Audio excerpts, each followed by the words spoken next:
Ladies and gentlemen, buckle your seatbelts, keep your arms in the vehicle at all times.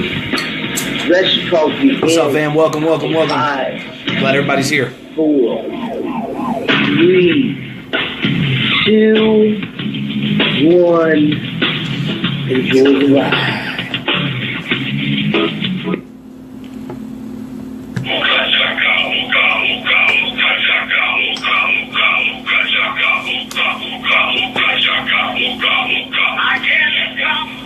What up, James?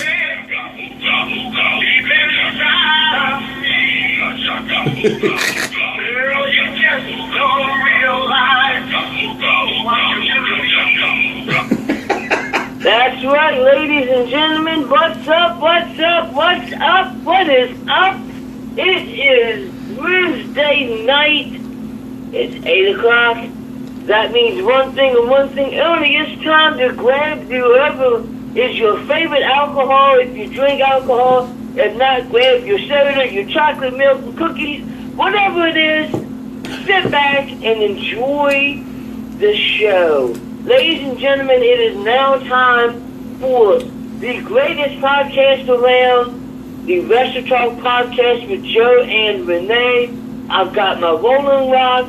I've got a great show coming on tonight. Let's go and bring on the man, the myth, the legend, the night owl. What is going on, my friend? Hi, what is up, Nightmare Jones? What is up, Wrestle Talk Podcast family? Periscope, que pasa? Facebook Live, que pasa, que pasa, que pasa? That's right, you're tuning in to the sounds of the Wrestle Talk Podcast.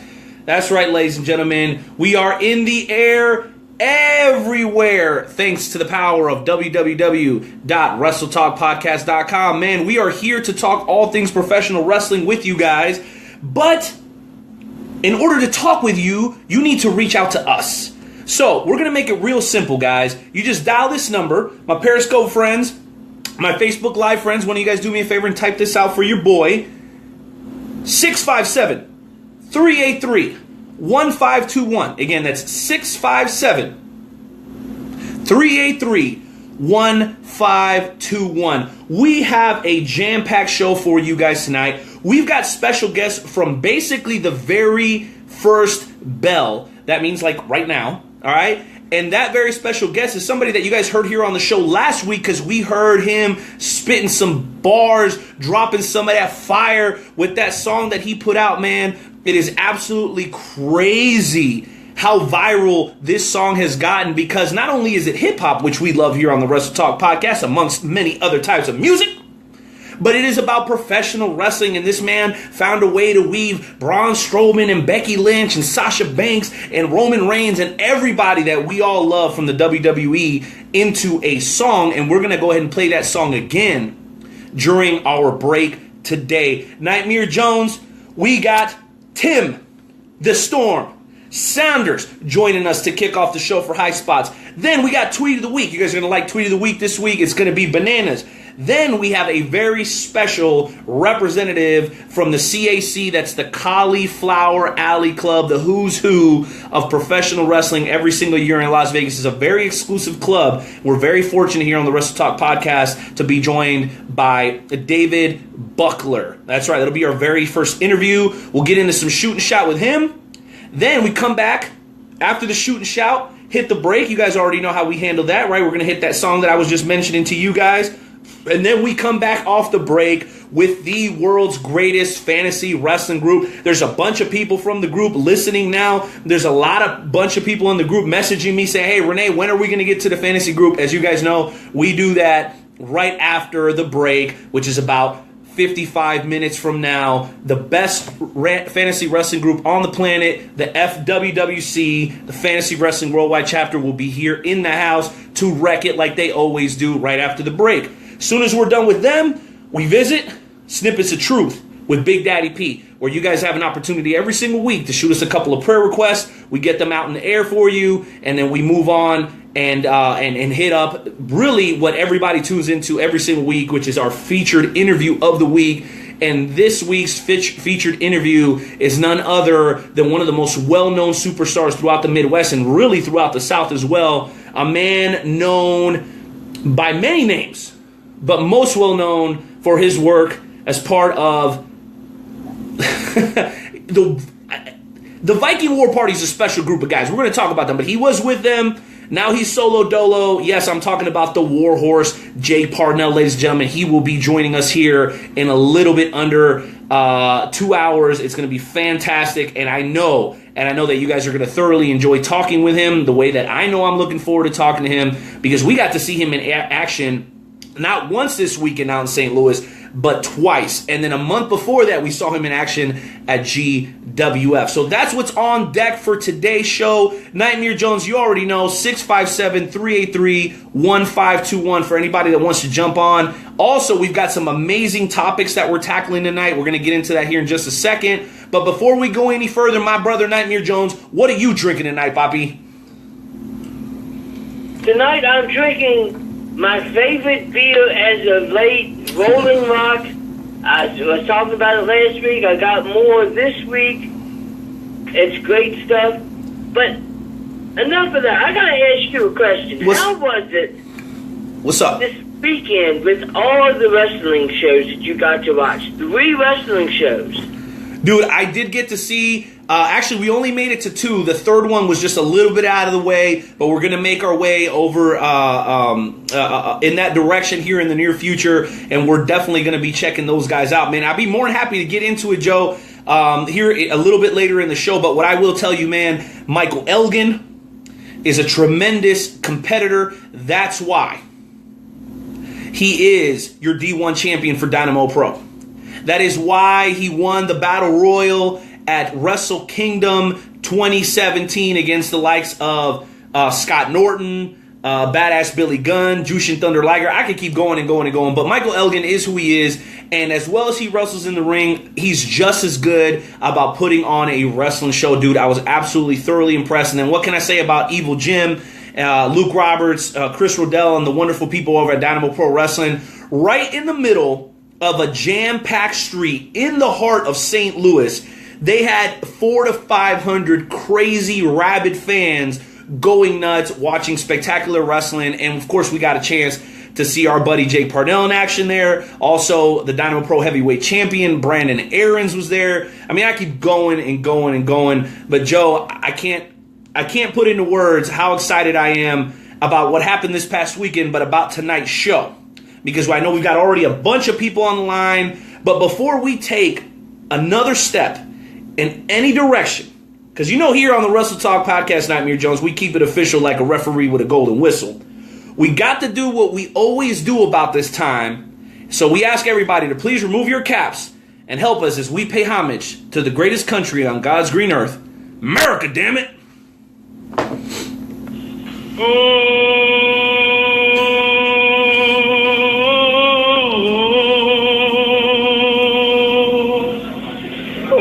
Say, can you see? And the rockets red flag. I'll make up for it now. For the land of the free. America. Brings a tear to my eye every time. Every single time. So, Joe, hit him with the number one more time, man, because that's the way we want to hear from people. And then go ahead and introduce our very first guest for High Spots. And let's play part of that song, man, as we go into High Spots. Man, take it away. All right. So, the number that you want to call in is 657-383-1521. That is the easiest and quickest way to get into it. Bring it, guys. That's 657-383-1521. This next gentleman, I found him on Facebook. I listened to one of his songs. It was, of course, it was about wrestling, so I had to listen to it. It was complete fire.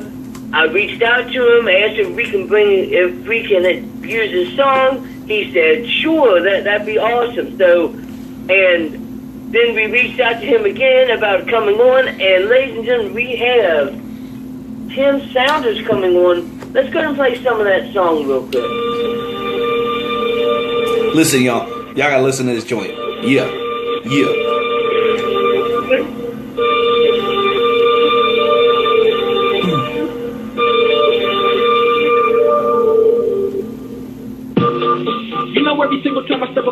straight fire like Becky Lynch. Yeah. I done made a few takes, got a couple thousand plays. They've been hating on me ever since. Okay. Everywhere I go, I'm in offended while you other rappers struggle to be relevant. Y'all can't draw, and I ain't even. What's going on, sir? Welcome to the show. Thanks for having me on the show. No problem. What's up, Tim? How you feeling tonight, man? Pretty good. All right, cool. On tonight, but yeah, no doubt. Well, listen, we know you've been getting a lot of media requests. I mean, your name is out there right now, man. You got it going on, and it's not because of your good looks, man. It's because of your talent, bro.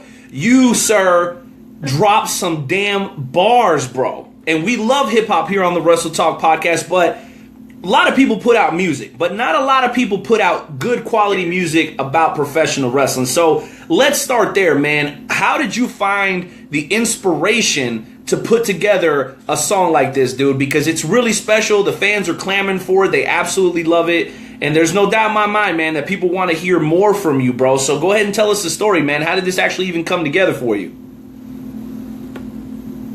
well, basically, I was kind of putting songs together for the mixtape, and I wanted, like, every song to represent something that's, like, a part of me, and I really just fucking love professional wrestling. I was like, I wanted to do a song, but I was, like, the hardest part was trying to make it not corny. Like, I almost didn't do the song, like 3 times. I was like, nah, I can't do it. But then I was like, I actually like this line. I'll keep this line. And it was, like, slowly just up there, line, and then it became a song. Dude, that's dope. So, I gotta ask you, man. We ask all the wrestlers. I mean, we've asked Ted DiBiase this question. We've asked a Road Warrior Animal this question.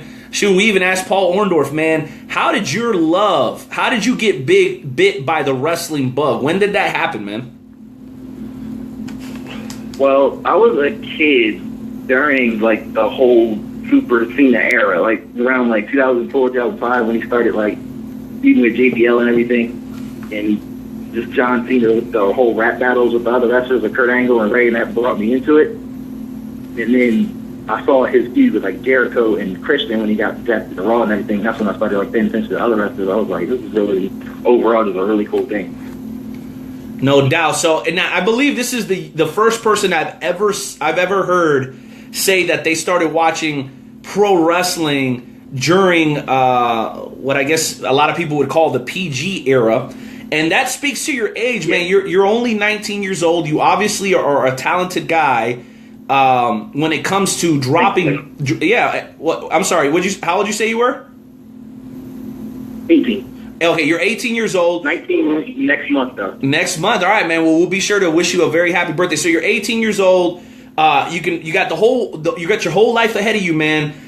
You definitely got some skill when it comes to, busting those rhymes or whatnot. Any chance, man, that you'll be making the transition into the wrestling ring anytime soon? I mean, is that something that you foresee in your future?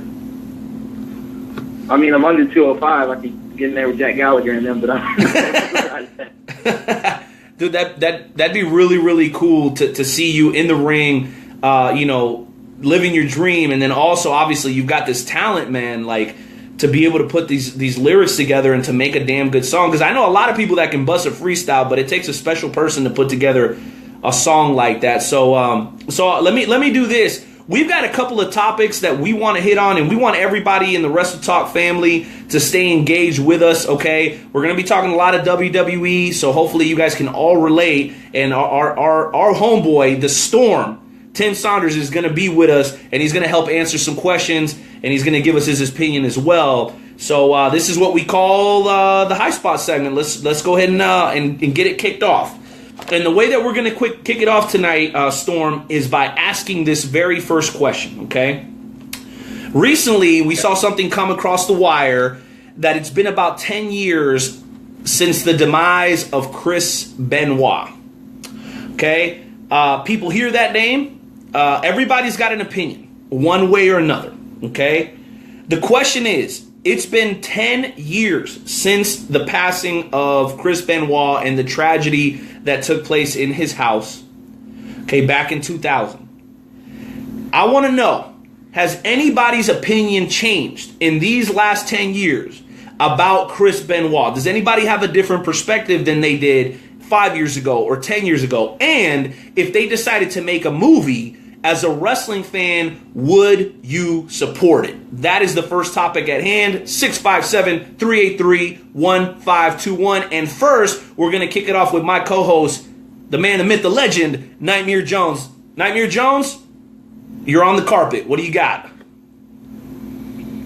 I think that definitely people are seeing Chris Benoit in a different light now that, more and more evidence has came out that it wasn't necessarily steroids that caused him to do what he did, but it was because of his concussions. And I actually did a report in college about concussions based on Chris Benoit.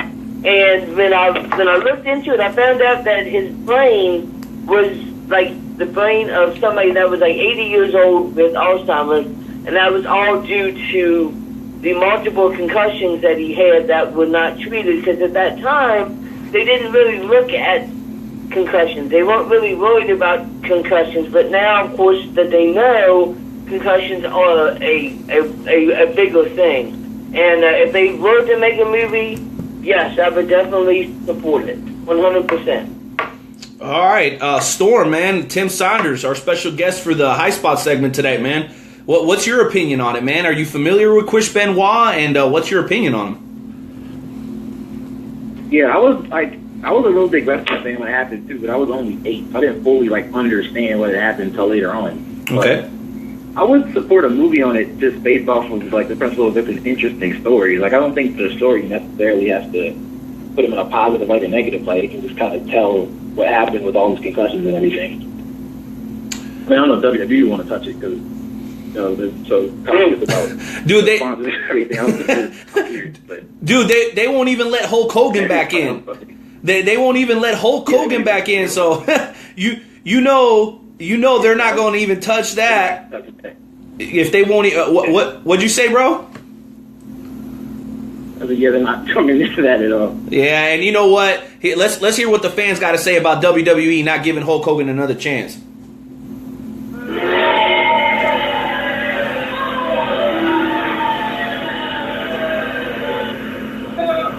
Yeah, the fans are not digging the Hulk Hogan being banished now for like 2 years. It's absolutely ridiculous. Now, Nightmare Jones, I know we got quite a few people on the horn ready to have an opinion on this topic. So why don't we go ahead and bring on our first caller of the night here on the Wrestle Talk podcast. Again, 657-383-1521. Man, we want to hear from you guys. This podcast is for the people, for the Wrestle Talk family. So let's go ahead and bring on our first caller and let's get a strong opinion going, man.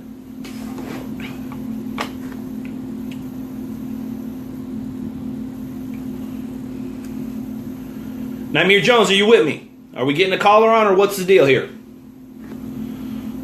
Oh, I think he's working on getting that caller on. Okay, perfect. That's exactly what we need. And again, I just want to remind everybody that we try to engage with you guys as much as possible. I see some of the opinions flying on Periscope and on Facebook Live right now. So again, 657-383-1521. I believe Nightmare Jones is back. Nightmare Jones, let's get a caller on. I want to see what the caller's got to say about this topic before we move on. Awesome. All right. Brandon, you are live on the Wrestle Talk podcast. What's going on, my friend? Hey, what's going on, y'all? Yo, what up, B? What's going on? Yo, what's happening, man? I feel like this, I'm sorry. Go right ahead. Okay. Go ahead. My bad. Hey, I feel like this, man. It's been 10 years, and not to discredit what happened outside of the ring, but what happened outside the ring didn't affect Benoit as a performer in the ring. It doesn't change what he did in the ring. I mean, the man, he made the small man big because he was so intense in the ring. If they came out with a movie with it, yeah, I would support it, and not just because I'm a wrestling fan. I think I heard not too long ago his son was thinking about getting into the business, and obviously, he's not responsible for what happened. Of course not. But, he carries that Benoit name, so that shadow always kind of comes with him. But I feel like, that's something that happened in the past, and, if things had been done correctly with the if they knew, if the WWE knew then what they know now, I think things would have been different with Benoit. No doubt. I think they definitely would have been different. And, we've got somebody on the line here. I think Joe alluded to it a little bit earlier. He did a research paper and actually took the time for college to study it. And it's, it's pretty obvious that the steroids had something to do with it, but the concussions probably played a bigger part. I mean, you look at wrestling's counterpart in the NFL. You look at a guy like Steve McNair. You look at a guy like Junior Seau. None of these guys were ever tabbed with the steroid label, but we all know that what happened with them had a lot to do with brain injuries and obviously 10 or 15 years ago, the information that's available to us right now, as far as medically speaking, wasn't available, and hopefully that we can start making, turning the tide a little bit. Nothing excuses what Chris Benoit did, guys. I think we can all agree. I know Storm agrees. Big Body Bell knows what I'm talking about. And Nightmare Jones, I know you feel what I'm saying. But the bottom line is, if they're going to turn around and do something with Chris Benoit, they don't necessarily have to shine a positive light on him, but they should shine a positive light on the fact that because of what happened with him, more research has gone into it, more time has gone into it, and hopefully we can avoid a tragedy like that moving forward. Agreed? Yeah, definitely, bro. I agree with that 100%. Perfect. All right, Big Body Bell, we're going to put you back on hold, buddy. Thank you for calling in. Brandon, always a fantastic listener and caller of the show. Make sure you guys check him out on Facebook, man. Wrestle Tech, doing big things, baby. All right, so we're going to move on to our next topic, okay? Because we've got 3 of them, and we've got very little time to go through them. My man, the Storm here. Tim Saunders is still on the line. Nightmare Jones is still on the line, and we want to get you guys in. Want to hear your opinions at 657-383-1521. All right, here goes topic number 2, gentlemen. This topic concerns the land of opportunity, Smackdown. Recently, we've seen Jinder Mahal get an opportunity that under the old regime would have never happened. And now we're seeing Breeze Dango, the Fashion Police, getting an opportunity that probably would have never happened had the brand split not happened. I'm going to throw this one to our boy Storm first. Storm, if you could make a decision right now on who on the roster is next, okay? Like I said, we've seen it with Jinder, we've seen it with the Fashion Police. Who is next? Who deserves an opportunity to be pushed jetpack on the back towards the top of the card that previously would have not gotten that opportunity? Who would you choose? Who deserves it? Are we talking just SmackDown or just for overall WWE? Well, really, yeah, and thank you for clarifying that. Yeah, overall, Raw or SmackDown, who deserves that opportunity? I think on Raw there's a potential with this whole Titus O'Neil Apollo Crews thing, but I don't know exactly how they would do it. But I feel like if Apollo and Titus were on SmackDown, they would find a way to have him in the championship conversation by the next week. Like, they're really good at pushing new stars. So I think Apollo Crews would do great. Apollo Crews, I've always been an Apollo Crews fan. I really enjoyed him in NXT. I saw some of his indie work with Evolve and such before he came to NXT and WWE. So, yeah, I actually like that selection. Nightmare Jones, before we bring on our next caller, man, if there's anybody on the roster right now that deserves the opportunity, like the one Jinder's getting and the one that the Fashion Police is getting, who would you say deserve that opportunity? I would say 100% James Ellsworth. I'm just kidding. Just kidding. I'm not saying about Wait, I got something for you, Joe. Got him. Got him. All right, so for real though, bro, who you got? I would say Apollo Crews. I would say that it's time for him to get his push, give him one of the lower championships, and I think he can definitely do it. I would say Apollo Crews. Apollo Crews is an absolutely great selection. Not very original, Nightmare Jones, but hey, listen, I agree with you. I think Apollo Crews is a great selection. Let's go ahead and throw it to the phone lines again. I know we got my goodness, these phone lines are absolutely insane tonight. Hey, Tim, I think everybody heard you was coming on, bro. Everybody want to hear you on the Wrestle Talk podcast, bro. Thank you. Who do we got? Who do we got coming up next, Nightmare Jones? Let's put him on and get a strong opinion. Next we have Kronos. What's going on, Kronos? Good evening. All the rest of Talk with Joe Rene. I'm glad to be on again this evening. What's up, Kronos? Absolutely. Not a lot, but I have to agree with Apollo Crews push needs to be had. I got a bias, but I do believe that he should have been pushed as fast as Finn Balor was pushed. I mean, I'm just gonna say that. Finn Balor comes out of NXT. First thing he gets is the Universal title, and then he gets hurt. Now he's back out. Comes back a little bit heel turn, and he's still back in the picture for a title off that. Like literally no time in between. But you have Apollo Crews who can jump off the rope with and lift you at the same time, and he's getting no push. Let me get Nightmare Jones' opinion on that, man. What do you think, man? Are you still standing behind? I mean, does he really deserve that kind of opportunity? It sounds like it's like a consensus around here. I think I'm going to end up being the bad guy in this situation.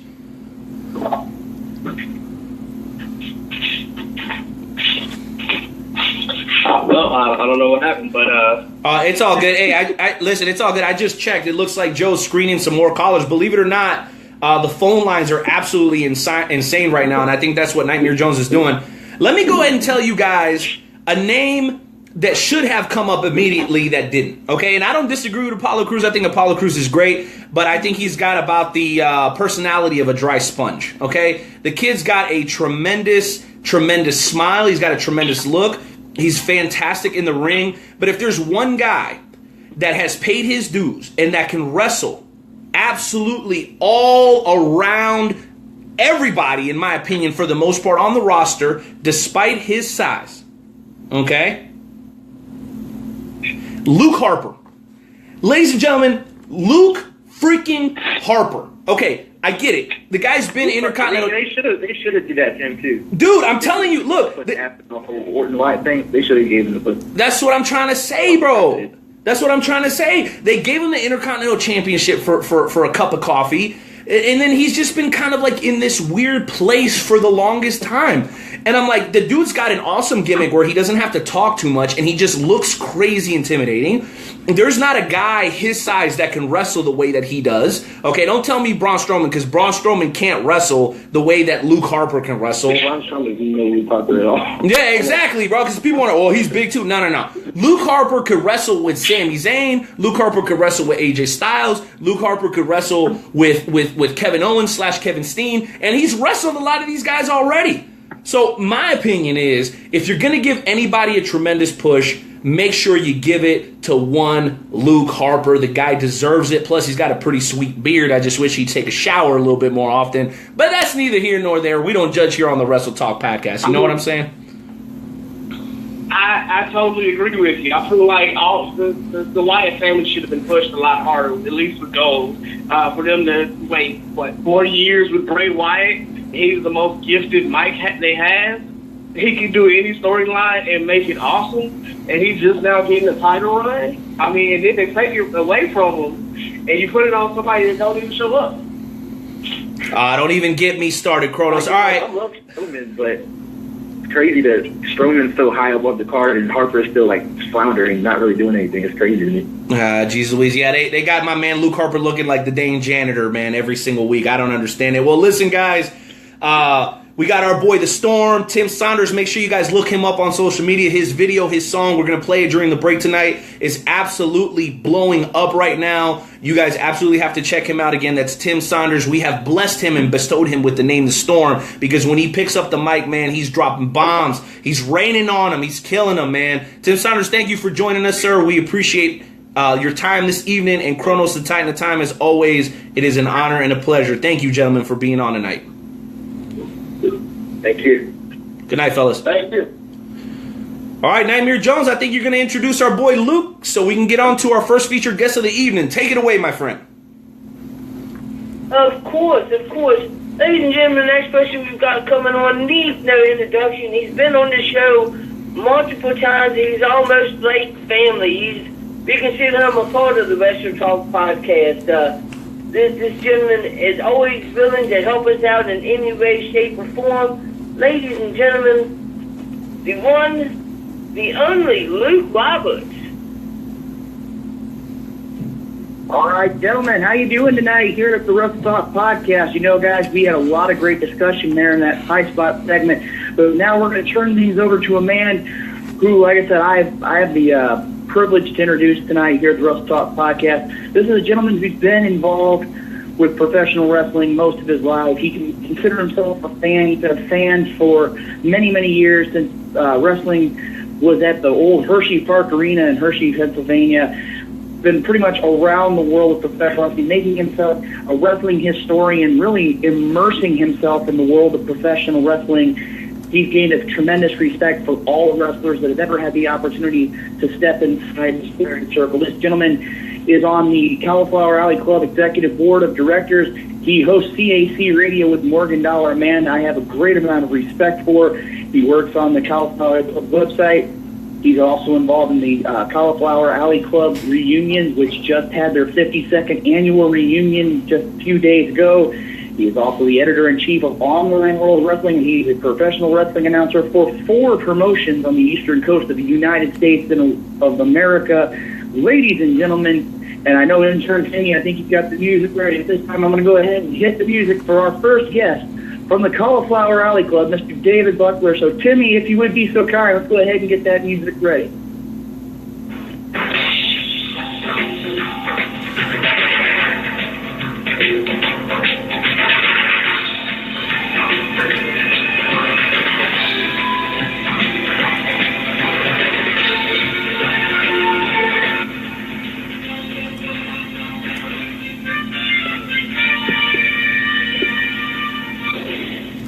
Hello, Mr. Buckler. All right.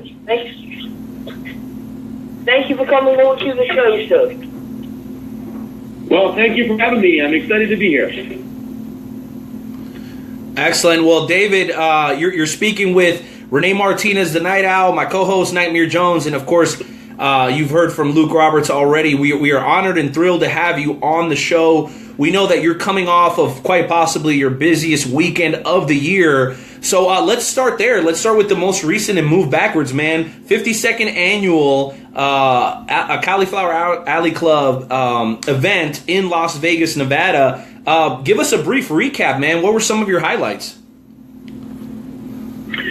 It was a great week in Las Vegas. It always is. You know, the Cauliflower Alley Club, in now its 52nd year, is such a nice opportunity for individuals who love this business to come together to have fun. We always have a great time in Las Vegas, but we always remember we are there to help raise money for wrestlers in need. And you know, unfortunately, there's a lot of wrestlers as they get older that need medical expenses or funeral expenses or whatever the case is. They've fallen upon hard times, and the Cauliflower Alley Club really helps a lot of people. This reunion is a great reminder to everybody who comes and spends time there that the mission of this club is first and foremost to help people. The other thing that we do in Las Vegas also is we have this great seminar series every year with really distinguished panelists that if you're not in Las Vegas for those 3-4 days, you're really missing out on an opportunity to learn from Jim Ross and all these really important people that come and share their knowledge. Well, absolutely, and I will say this as somebody who considers himself to be somewhat of a newborn on the teat of professional wrestling, only being a hardcore fan, I'd say, for the last 3 years or so, after being away for a long time after the Attitude Era, I was actually shocked to hear that this isn't some exclusive, good old boys club where only, the who's who of professional wrestling gets in. I mean, you guys offer membership to anybody who's interested in joining. You guys welcome the public to your events, and most importantly, the wrestlers that we love and appreciate who still at this point aren't getting the support that we believe they deserve from their previous employers. You guys put that into motion, and you guys make sure that the guys that you consider to be your brothers are always taken care of. And I think there's a lot of other sports leagues that could definitely be taking notes from what you guys are doing over at the CAC. To add on to what you're saying, it's kind of an interesting point because there's no question the Cauliflower Alley Club used to be just for people, quote unquote, in the business. In fact, the initial charter was for professional wrestling, boxing, and film stars. And for a long time, you had to be a participant in one of those areas to be a member of the club. But the club now does open its doors to quote-unquote normal people. And the reason being, because we can do more good with the more members, the more money that we can raise. And again, that's really the intent of the club, is not to get together in Vegas and have a great couple days all hanging out, which is a nice byproduct. It's really because if we can raise a lot of money, we can help more people. Well, that's fantastic. I love to hear it, and I'm gonna throw to my co-host Nightmare Jones before we take it back to Luke Roberts. But I do want people to know that when we say who's who, I mean we're talking about Kevin Von Erich, who was recognized this year. We're talking about Christopher Daniels. Yes, ladies and gentlemen, your ROH heavyweight champion. I mean, we're talking about truly the who's who, and a lot of people who you've actually heard on the show before. I mean, we've talked to Paul Orndorff. He's been recognized as Tully Blanchard. So if you guys don't know the CAC, shame on you, because if you call yourself a true professional wrestling fan, you need to make sure that you're following them on Twitter and Facebook or wherever it is that you like to do your social media so that you see exactly what these guys are doing. I mean, it's truly an amazing organization, and there's a reason they've been around for 52 years. So allow me to throw it over to my co-host Nightmare Jones. I know you've been excited for this interview for quite some time, Joe, so why don't you fire away with any questions you might have? Yeah, you've been involved with professional wrestling for quite some time now, and my question is what got you involved in professional wrestling? Well, when I was a real young kid, I had some family members that loved it, and they were big fans of the Strongbows. Remember the Strongbows in the 70s? Oh, yeah. And yeah, and I was a lot younger, but they used me kind of as their tackling dummy. I mean, they would beat me up and throw me around the house, and I took a lot of knee lifts and a lot of elbow drops, and I didn't really understand at the time what this crazy thing was, but as I got a little bit older, I really started to enjoy pro wrestling when I saw it first on television, but then when I went to Hershey Park Arena in October of 1985, my friend had an extra ticket, and we went to Hershey. It was a taping of Saturday Night's Main Event. And if you remember in the history of Saturday's Main Event, the third episode was the Halloween episode in 1985, where Hulk Hogan and Andre the Giant wrestled King Kong Bundy and Big John Studd in the main event. And for a first live match or a first live event that I went to, that's an unbelievable show. The Hershey Park Arena was sold out. The energy was incredible. I remember getting to my seat, and I loved every single thing about it. The crowd, the music, the athleticism, the showmanship. And, on that card was Macho Man Randy Savage and Miss Elizabeth, Ricky the Dragon Steamboat, Mr. Fuji. It was an unbelievable night. From that day forward in October of 1985, I've loved the business ever since. Absolutely. I mean, you are a big wrestling fan, and you can definitely tell that by talking to you. My second question for us though is to my other host, Luke Roberts. How do you feel wrestling has changed throughout the years? This is a question that I struggle with a little bit because I don't want to be one of those people that says everything was better back in the day. There's no question that the athletes today are sensational athletes. My complaint, to some degree, is that I don't think the results mean anything. Roberta, I got a question that I think is going to be right up your alley, so stay tuned. I can remember. I want to see what WWF David Buckler has to say to like 1985 to somebody who'd be a quote-unquote new fan, what he would recommend, the Indies, ROH, WWE. That was really the promotion See what he I has to followed the most closely. I know there were some other great promotions at the time, but I was a big WWF fan.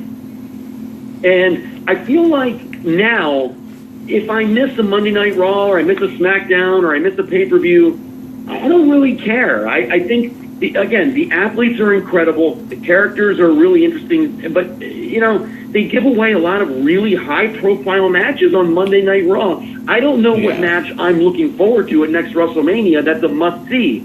when I was growing up, I mean, when the Mega Power storyline was going on and Hulk Hogan and Macho Man finally wrestled at WrestleMania 5, I almost couldn't believe it. I almost passed out from excitement. In fact, I went to the match because I went to Trump Plaza. I grew up in Pennsylvania, so my buddy and I went to WrestleManias 4 and 5 at Trump Plaza, and those nights seemed so important. When Hulk Hogan beat Macho Man for the title, it seemed important. But I don't get the feeling anymore, like results mean anything. I totally agree. One of my issues is growing up watching wrestling in the 80s and whatnot. It was always, you never knew what was going to happen. You never saw the bad guys hanging out with the good guys. You know, they never broke kayfabe. You know, you never knew what was going to happen. Nowadays, with the internet, like you always know what's going to happen. And I feel that takes away from it as well. Well, and you know, to your point, I mean, I have to be very thankful for the internet because that's how I got my start in 2009. I became a guest radio host on DivaDirt.com, which is still to this day the world's largest website for women's professional wrestling. So I worked as a head writer for Diva Dirt for several years, and then met the owner and had the opportunity to work for his other site, Online World of Wrestling. And I've had a lot of really nice opportunities because of the internet. And so I don't want to say that internet coverage of wrestling isn't important. It is. But the difference is, to what you were going to go there, was that you can't really like have the same storytelling that you did back when everything wasn't exposed. I mean, I had no idea Macho Man and Elizabeth were married. I had no idea that the British Bulldogs and the Hart Foundation were all friends. And that kept some of the magic alive.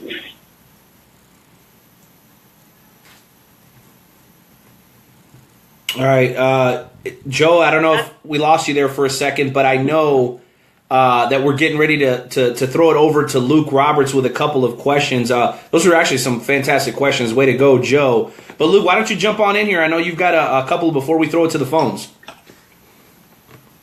Oh, well, like I said, I got a couple of big ones here. And you were talking earlier on about the most recent Cauliflower Alley Club reunion that was held in Las Vegas. I know there's a lot of things, a lot of honorees that you had this year.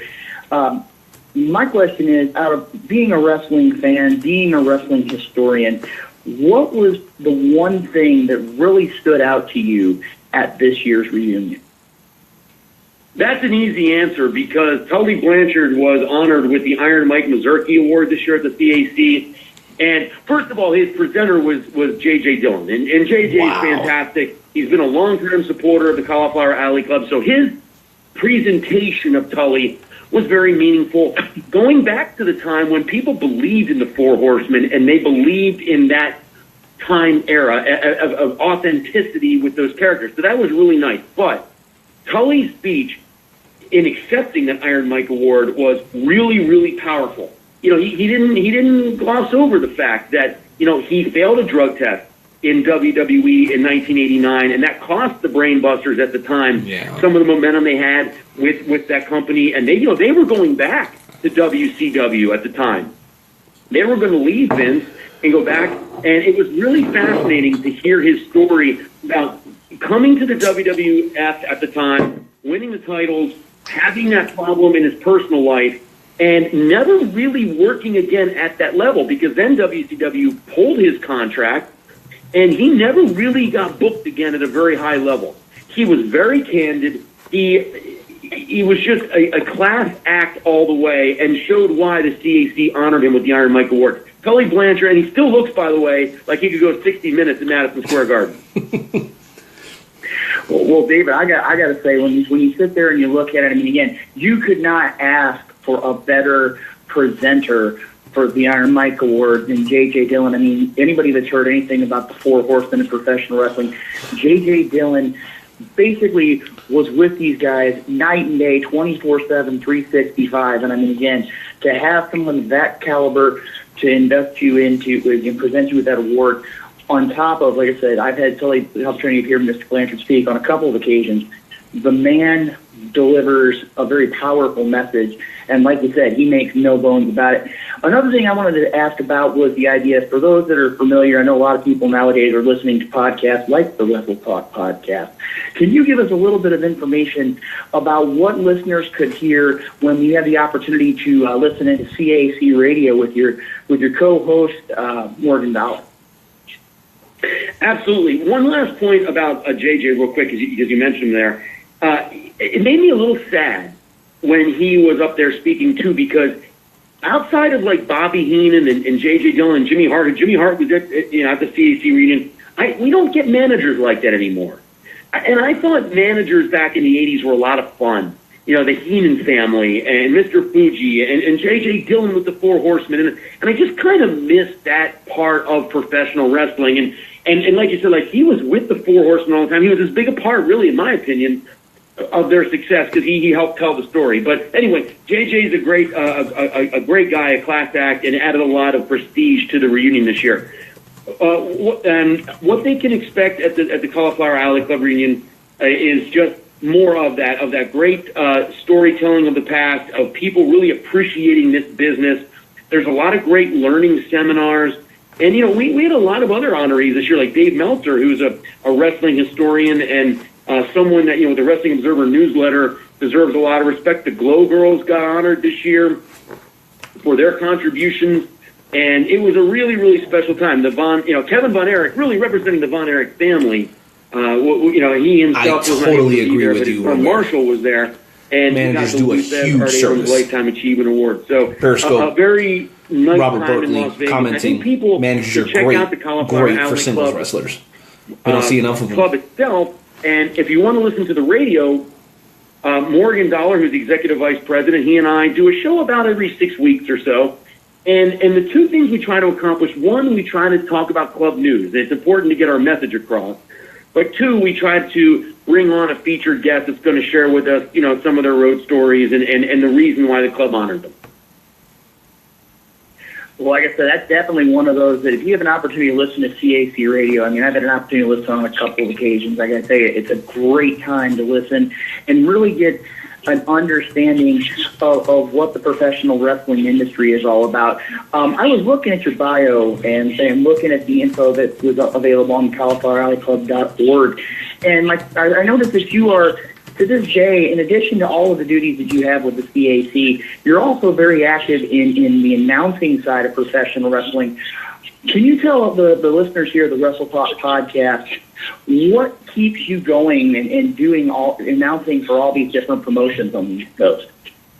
It's just a lot of fun. I wanted to be in this business since I was 13 years old, and I'm not big enough to be a wrestler. I don't have the money to be a promoter.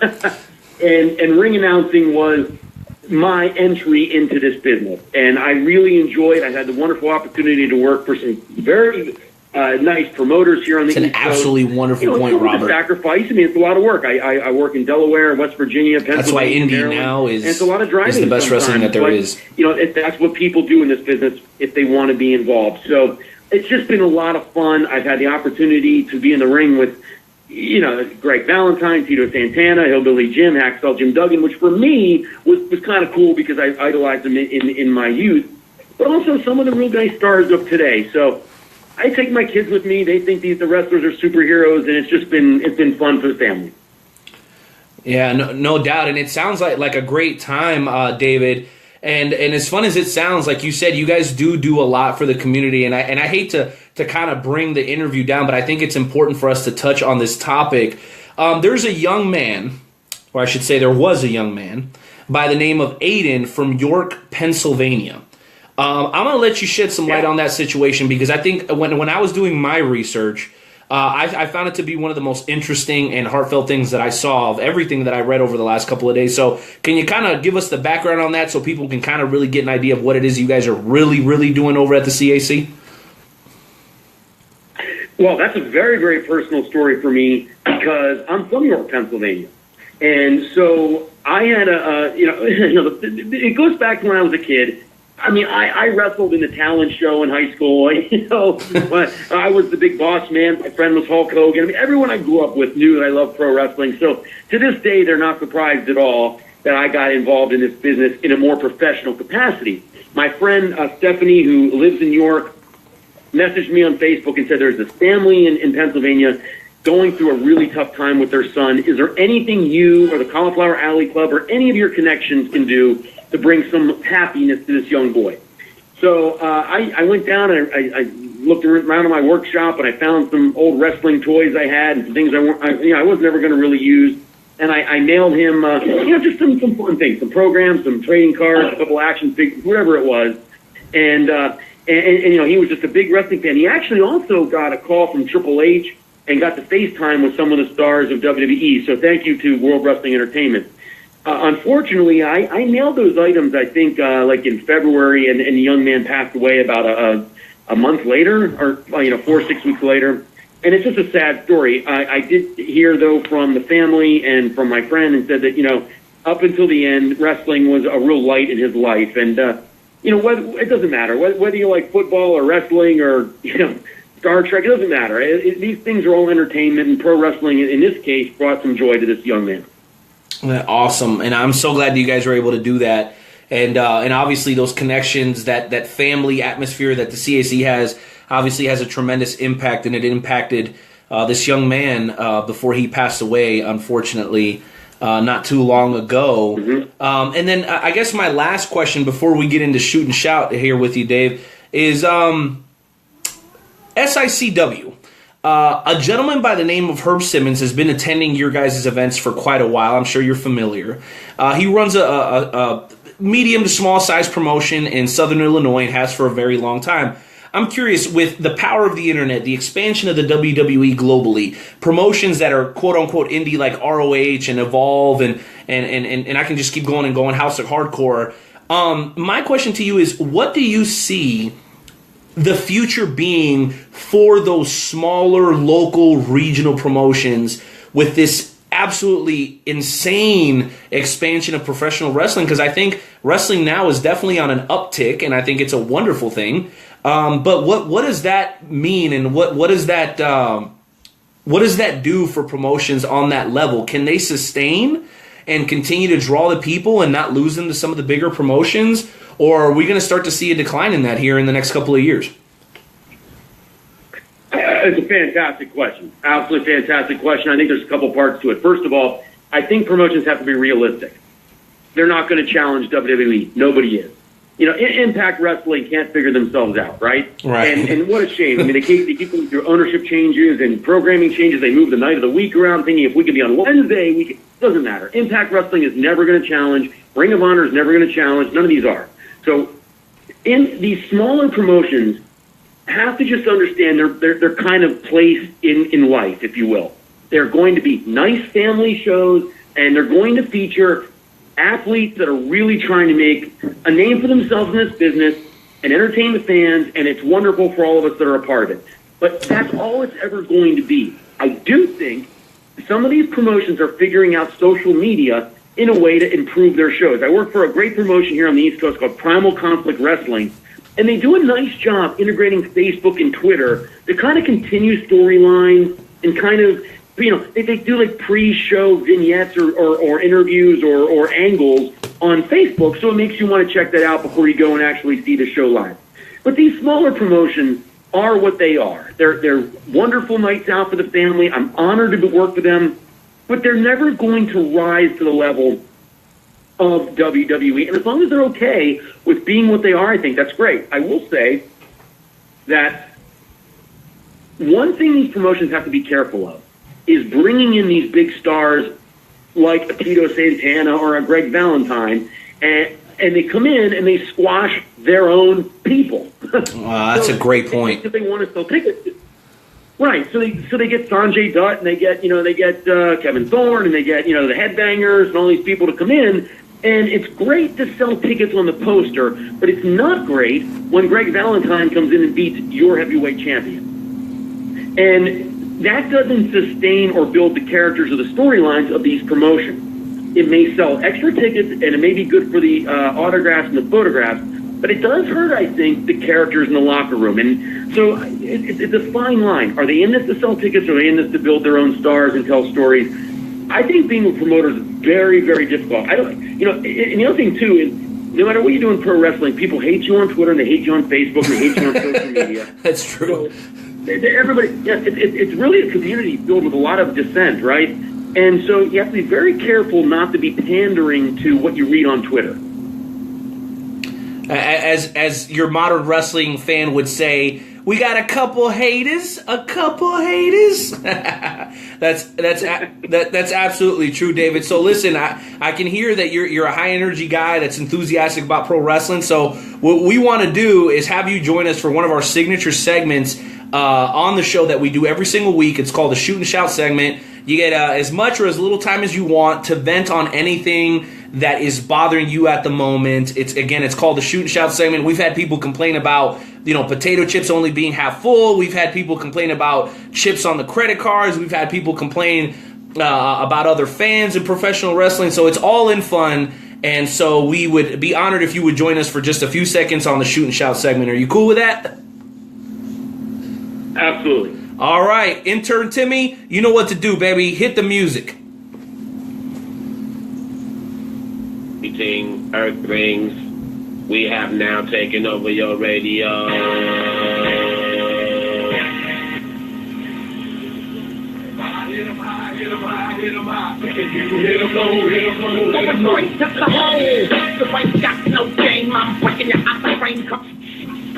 All right, ladies. Awesome. Go ahead, Nightmare Jones. Take it away. It is time for the Shoot and Shout segment. This is your opportunity to say whatever is on your mind. If you gentlemen don't mind, I think I'm going to go ahead and go first, if that's okay. Cool with me, brother. Awesome. My issue this week for the Shoot and Shout segment is people that won't spend $20 to go see an independent wrestling show, but have no issue shelling out over $100 to go see a WWE house show. Like, I don't understand it. Like, if it was me, I would much rather go to an independent show than to go to a WWE show because of the fact of how personal that it is. That's just my opinion. Well, I think that's a very valid opinion, and it's funny because it's very similar to mine, and I know Luke and David are getting theirs ready. I was actually at quite a few shows this past weekend, and they were both wonderful. Thanks to our friends over at Dynamo Pro Wrestling and also Glory Pro. I'm not gonna name any names, but I'll say this. Ladies and gentlemen that actually do fork up the $20 to go on an independent wrestling show, please understand this is an independent wrestling show. When you go into these shows, you have to understand it is going to be probably a high school gym or some sort of rec center, some sort of community center. So when you walk in there, it's not a perfect 71 degrees. Don't start moaning, complaining, and crying that it's hot. It's professional wrestling. It's what it's supposed to be. If it's too comfortable, then you're not going to be into the show. You're going to be too busy drinking soda and eating pizza. No. There's a certain atmosphere that is created when it's a little bit hot, when everyone's a little bit sweaty, when you rub up against somebody, you can kind of feel a little bit of moisture on their arms. Listen, if you're one of those squeamish people, maybe it's not the place for you to go. But the bottom line is, the intensity, the atmosphere is there. The last thing you should be worried about is it being a little bit hot. Come on now, folks. Find something else to complain about. If the wrestling is there and the quality of entertainment is there, please don't nitpick something like the temperature, because in reality, it wasn't all that bad. Get over it. All right. Luke Roberts, you're up, and we'll let our buddy David close it out. Well, I'm going to take a page from the Joe Nightmare Jones Lance playbook here. And no, I'm not going to go on a tangent like he did a couple weeks ago about talking about people and turn signals. Mine's real simple. What happened to the Midwestern spring? I mean, 2 weeks ago, it's 50-something degrees, and I walk outside in the last couple of days, and we're almost in the 90s. Would it be too much to ask to get more than 2 weeks of calm, nice, wonderful, go out and enjoy life weather before we get back to the sauna that is the Midwestern United States? That's my shoot and shout for the week. All right. David, you've heard what we brought to the table. It's time for you to take over and tell us what you want to shoot and shout about tonight. I love this segment. I appreciate being involved. So my shoot and shout for tonight, my Pittsburgh Penguins are in Washington tonight, Game 7. And it's unbelievable on social media, the hatred and negativity on everything, whether it's the presidency or whether, it's sports, it doesn't matter. And being a Penguins fan, the unbelievable negativity towards like Sidney Crosby, that if the Penguins lose tonight, all the Capitals fans are going to laugh at him. They call him names. They call him, Sidney Crybaby, all this. The man is the greatest hockey player in the world. He is. He has 2 Stanley Cups, an Olympic gold medal. He has more money than he can ever spend and has done nothing ever to embarrass the sport. He is a class act, and I'm not saying this because I'm a Penguins fan. He has been the best player in the world for 10 years.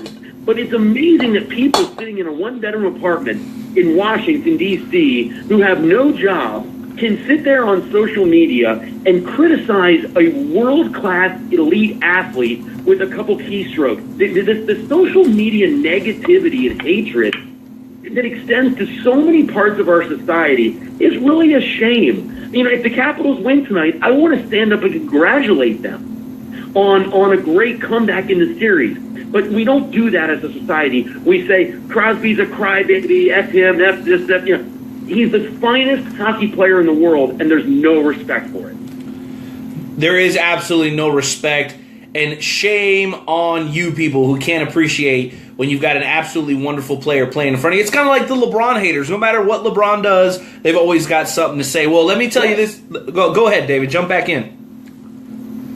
Yeah, no, LeBron's a great... I can't believe that anyone in the world would ever criticize LeBron James for anything. I'm not a Cavaliers fan. I'm a Grizzlies fan. I don't like Cleveland. But he is spectacular. We are privileged to watch LeBron James play. We're privileged to watch an athlete that's this good. Tom Brady. These guys are... And all Tom Brady will get is that, his wife is hot and he's too rich. And he's a cheater. He is... He's been to 7 Super Bowls. 7 Super Bowls, and people will criticize him. And these are people that have never accomplished anything in their own lives. It's unbelievable. It is unbelievable. You know what's unbelievable? That our time is up with the Cauliflower Alley's own David Buckler. David, do us a favor, man. Tell people how they can keep tabs on the CAC and you on social media, and we want you to promise that you'll come back on the show sometime soon. I definitely will. You can certainly go to caulifloweralleyclub.org for all the club news and information. And then when we have the 53rd reunion, it'll be April 30th, May 1st, and May 2nd. I believe those are the dates next year. Check that on caulifloweralleyclub.org. You can follow me on Twitter at DLB19338. And also check out onlineworldofwrestling.com. And again, thank you for having me on the show. You got it, brother. Grace and peace to you, and spread the word about Wrestle Talk, man. We'll spread the word about CAC. Have a great one. Take care, guys. See ya. All right, ladies and gentlemen, it is time to go into break. We're going to hit that a little bit of our boy Storm, Tim Saunders, and we'll be back with the world's greatest fantasy wrestling group, the FWWC. Catch you in 2 minutes, y'all.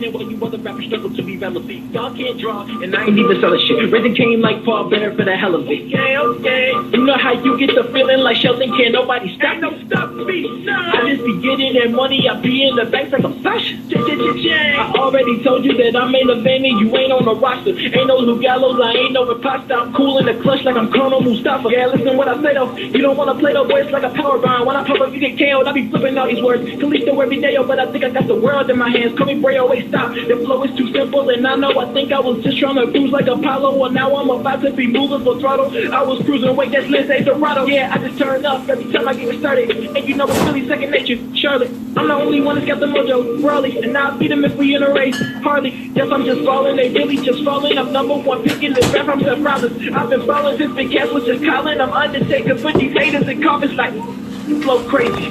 Put it in the air, roast and Solomon, lock the door for the potted plant in it too. Little shop of horse, yeah, my style's so strong, they would think I'm Nakamura, but I'm still not Yomi. I be flowing on them, and my range just started, yeah, I'm roaming on them, brains over brawn. But on the mic, I'm a monster, yeah, I'm Braun Strowman on them. Yeah, I swear all these haters need love. Someone call Bailey cause they need hugs. Another squad trying to beat us. I can't see it like Cena. It's a competition, never catching her. They get smacked down like a Tuesday. I got a new challenger like every month, but I'm still the champ like New Day. Yeah.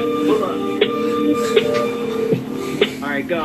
And if you wondering what they all staring for, it's cause I told them to watch it like Jericho. Lyrics will end all your days like I'm Barrino. Ready for prime time like Titus and Darren.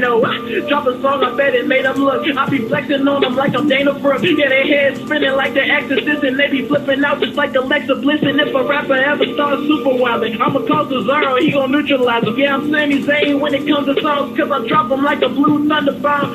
One more line, y'all, then I'm gone, man, all day. Shout out Rich Swan. Yeah. You know, every single time I step up in the booth, straight fire like Becky Lynch. Yeah. I done made a few takes, got a couple thousand plays. They've been hating on me ever since. Okay. Everywhere I go, I'm in a vending while you other rappers struggle to be relevant. Y'all can't draw, and I ain't even selling shit. Raising Cane like Paul Bear for the hell of it. Okay. You know how you get the feeling like Shelton, can't nobody stop me. I just be getting that money, I be in the banks like I'm Sasha. Yeah. This fire, bro. It's fire, bruh.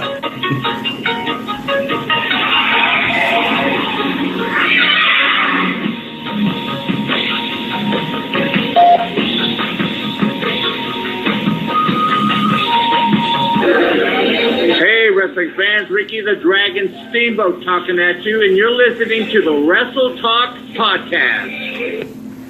And with that, ladies and gentlemen, we are back for the second hour. This hour is going to be amazing. We got the FWWC coming on. We've got Snippets of Truth with Big Daddy P. And then we've got the Warhorse, Jake Parnell. It's going to be on. Woo! Are you ready for this, Rene? Woo! That's all I can say, bro. I am absolutely ready for this next segment, dude. I mean, you know, when you talk about the love and appreciation that we have for professional wrestling, I think there's no better demonstration of it, of what the people in the FWWC do. If you're curious, you're like, what is the FWWC? I'm curious. It's fantasy wrestling. We don't have the time to explain it to you because we got a lot of callers on the line. So you got to do is make your way over to WrestleTalkPodcast.com. That's right, WrestleTalkPodcast.com. Slide on over, second to last tab. It says Fantasy Wrestling WW Chapter. Just click that, read the description. We got our power rankings coming up at the end of the week. Our champions are all there. More information, and it gives you a link there to join the group. If you've got the personality, if you've got the time, if you've got social media, the FWWC is the place for you to be, the world's greatest fantasy wrestling group. Nightmare Jones, there's a lot going on. I know that the FWWC tonight, the podcast that is sponsored by the Wrestle Talk Podcast, was absolutely intense this week. I know that you were one of the guests on there along with Richard Priest, our host, and also the admin, Dewan Mills. But I know there's a couple of people that wanted to get on that day that did not get that opportunity.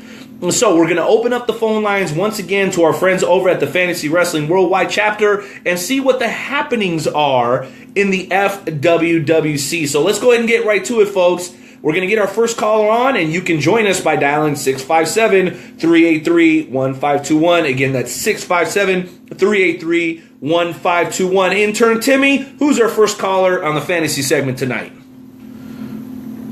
Our first caller tonight is going to be a man that needs no introduction. He's been on the show multiple times. He calls in just about every single week. We got the one, the only, Big Papa. What's going on? What's up? Big Papa Kirk, ¿qué pasa? How you doing? How you guys doing tonight? Hey, we're doing great, Big Papa Kirk.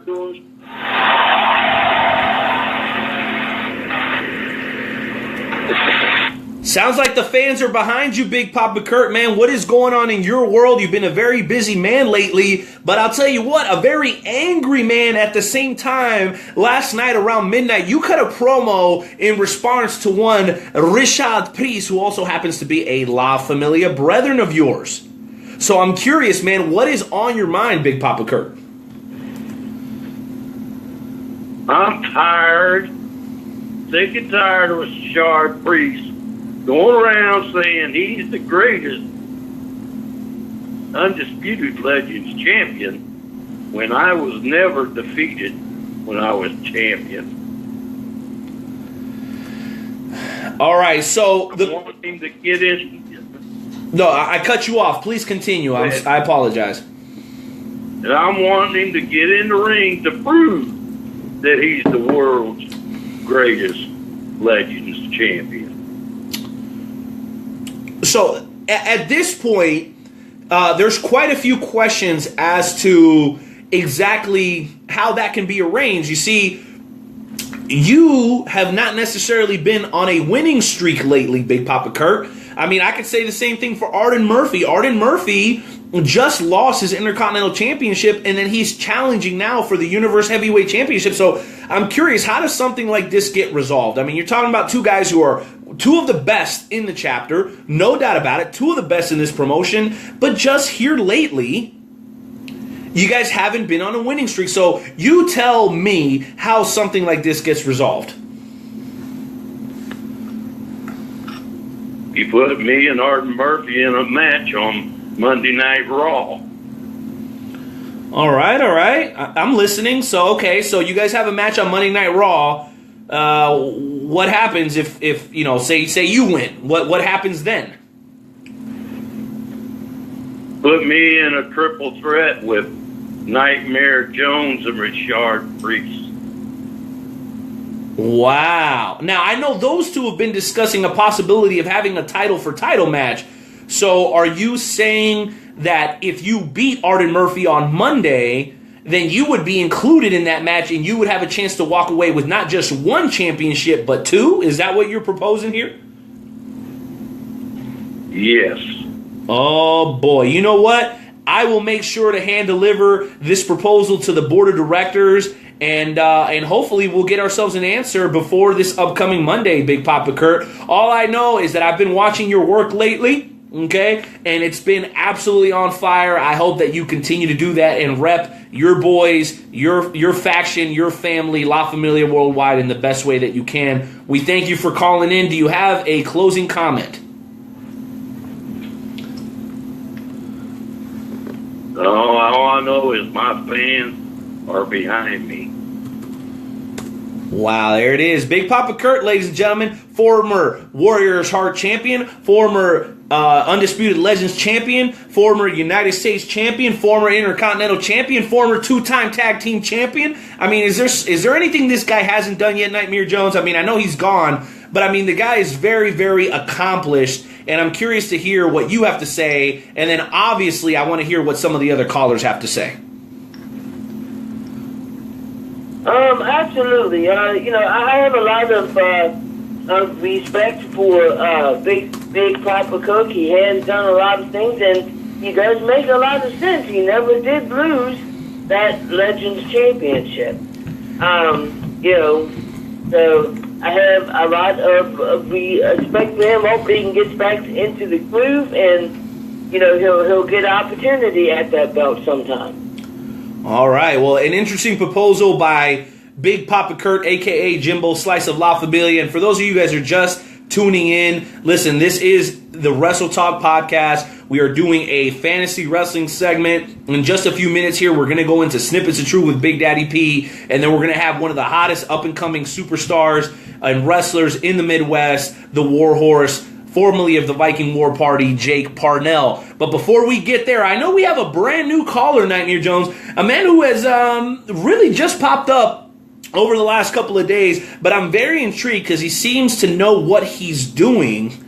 seems like he's been around the wrestling business before. He's just never plied his trade here in the FWWC. So let's bring on, for the very first time ever, the one, the only, the hype man, the man that makes any party pop off regardless of your budget, none other than DJ Pinky.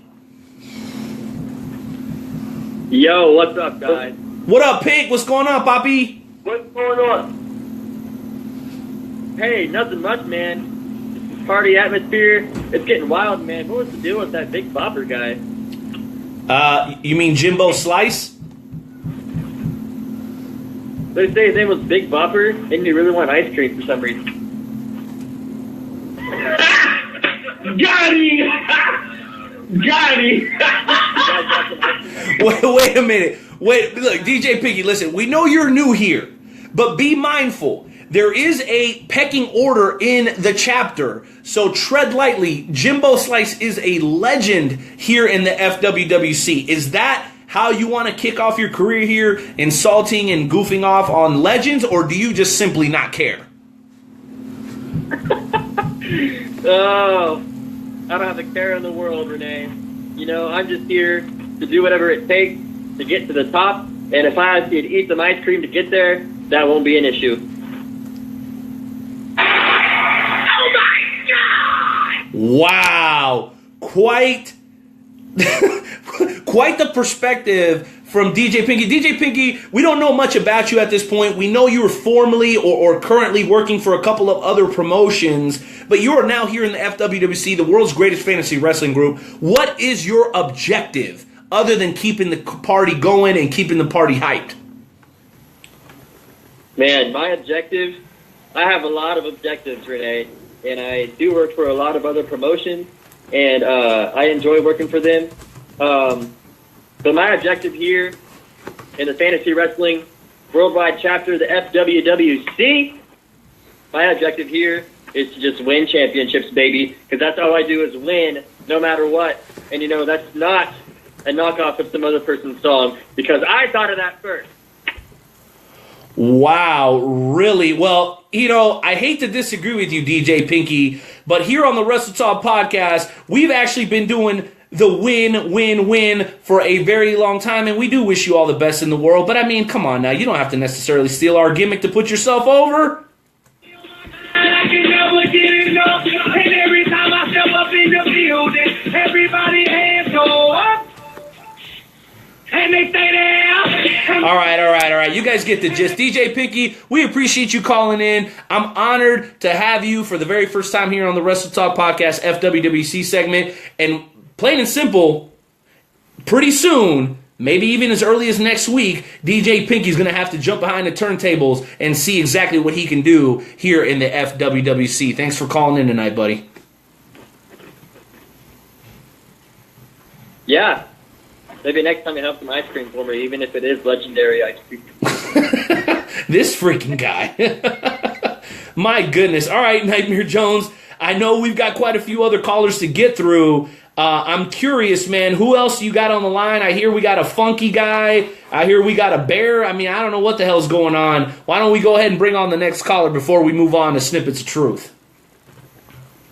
Our next caller is going to be a first-time caller, a guy by the name of Funky Flex. What's going on, Funky Flex? Hey, what's going on, guys? What up, Funky? What's going on, buddy? What's up, Rene? Just sitting here at the hospital with my wife. You know, she just had the baby yesterday. Really? Congratulations.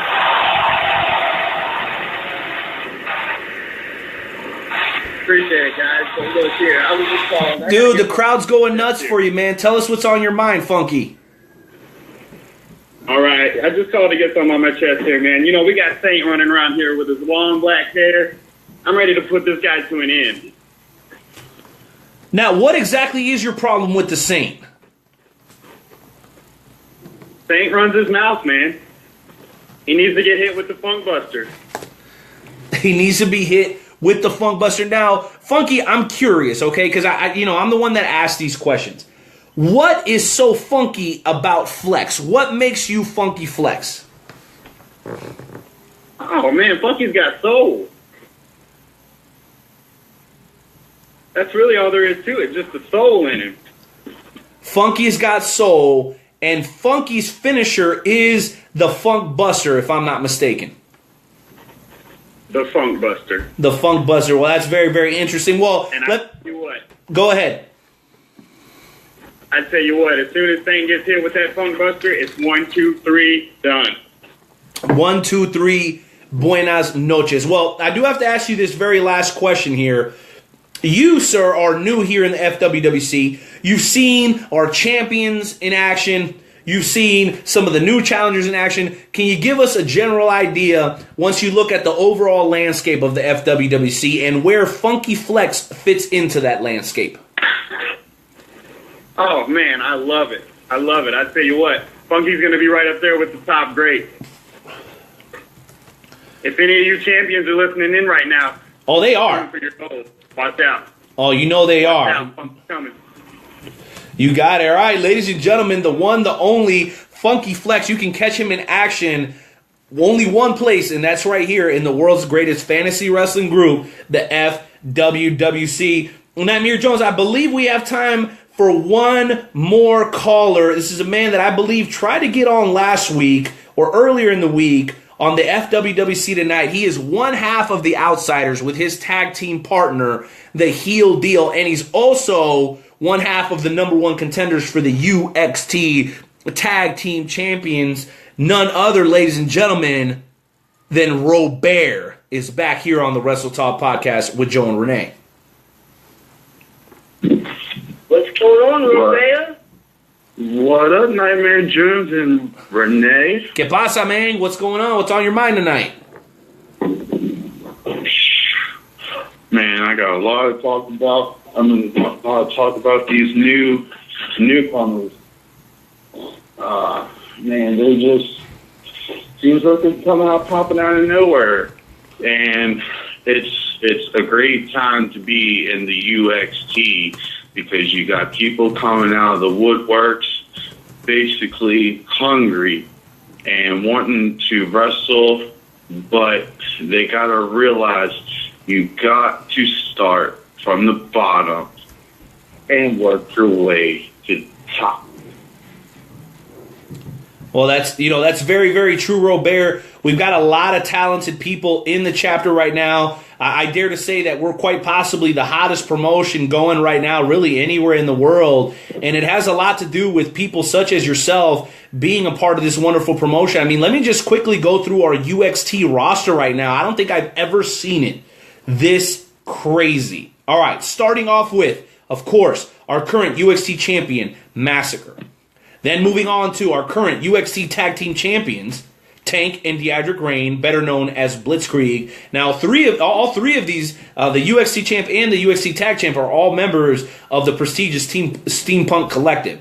From there, you've got the number one contender for the UXT Championship, or I should say one of the men challenging for the number one contendership for the UXT title, the Ghost. Then you've got Curtis Black. You've got Corbin Slater, Cody Sears, Tank, who we've already mentioned, the Metal Maniac, which is Corbin Slater, the Mechanic, Mason Murray, Robert, yours truly, speaking here to us on the phone right now, the Heel Deal, Vincent Knight, Big Hoss, The Law, The Last Outlaw, The Outlaw, Funky Flex, DJ Pinky, Hunter Havoc, The Saint, Rich Problems, and from what I hear, we have one more man that's going to make his presence felt here tonight on the FWWC. So make sure you guys pay attention to us on the Facebook page. Robert, anybody off that list that just basically screams your name as somebody you just want to take them bows to and take them out? Well, so basically, the one that stands out is because he's been making a lot of noise as of lately. And so I'm not going to try to hop on that bandwagon and try to basically face him because everybody else wants a piece of him. It's because of the Law. Now, the Law has been making a lot of noise because he has that police, that law that is just warrant. I mean, come on now, but he's been making a lot of noise. So, I mean, I have to give respect where the respect is due. He's been doing the job. But Pinky, I mean, DJ Pinky is making he's getting up there. So, if I can get clear from the doctors and see, well, basically, I got cleared this week, but if I'm good to go, I might have to give a challenge out to DJ Pinky. All right. Well, that's interesting. We'll make sure DJ Pinky and the board of directors get that message, Robert. We got two real quick last-minute callers for the FWWC. You guys will have about 40 seconds apiece. Let's throw it first to a man that was just brought up by Robert, none other than a man that is checking his warrants constantly and getting ready to lay down the hammer. Ladies and gentlemen, none other than the law, Officer Luke Rage, live on the Wrestle Talk podcast with Joe and Rene. The man in blue is here. What's up? What's up there, officer? What do you got on your mind tonight? Basically, I just want to make a quick statement. I want to say thank you to the FWWC podcast for awarding me with the promo of the week. And it seems like I've gotten under a lot of people's skin because I'm new, but I'm coming in strong. I'm coming in guns a-blazing, and I'm serving warrants to everybody. I'm getting under everybody's skin because I am basically already on top of FWWC. Nobody's promo matches my promo. Nobody's hustle matches my hustle. Nobody's work ethic matches the law. You got it, Law. Well, listen, you've definitely made an impact. You won yourself Promo of the Week, and you're going to be in action next week, okay? That was obviously all laid out for everybody last week, or I should say this Monday, on the FWWC, and you will be facing none other than Curtis Black. So before you get out of here, man, any closing thoughts for Curtis Black before you face him this upcoming week on a live challenge? Ever since I announced Curtis Black's wanted dead or alive, he's been hiding. He hasn't released any promos. He hasn't showed his face. Curtis Black, stop hiding. I'm waiting for you. There will be no blackout because I've already changed all the light bulbs, buddy. Oh, my goodness. Ladies and gentlemen, the Law, one of our brand new UXT superstars right here in the world's greatest fantasy wrestling group, the FWWC. All right, thank you very much, Law. Get back to your patrol, and we'll catch you in action this upcoming week. Thank you very much. Thank you, sir. Thank you for calling in. All right, Nightmare Jones. I know we're up against it, okay? And I know it's about that time to bring on Big Daddy P. But I believe there's one person that we've never heard on before that is ready to come on and let his voice be heard for the very first time. Not even really exactly sure who this is, and it's kind of my job to know. But we're going to go ahead and throw the dice here and see what this individual has to say. Sir, you are live in the FWWE segment with the Wrestle Talk podcast. It's Joe and Rene. The floor is yours, my friend.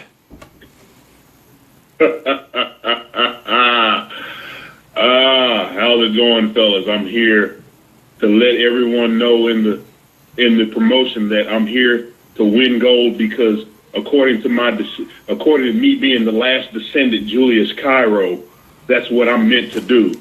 Carry the gold. I'm the last descendant of the Egyptian gods, and I'm here to let people know that I'm here to do damage. I'm not here to make friends. I'm here to conquer. I'm here to separate and divide, and I'm here to take over this federation. So I'm serving everyone notice. I'm here to let you know this. There's 3 things you don't do.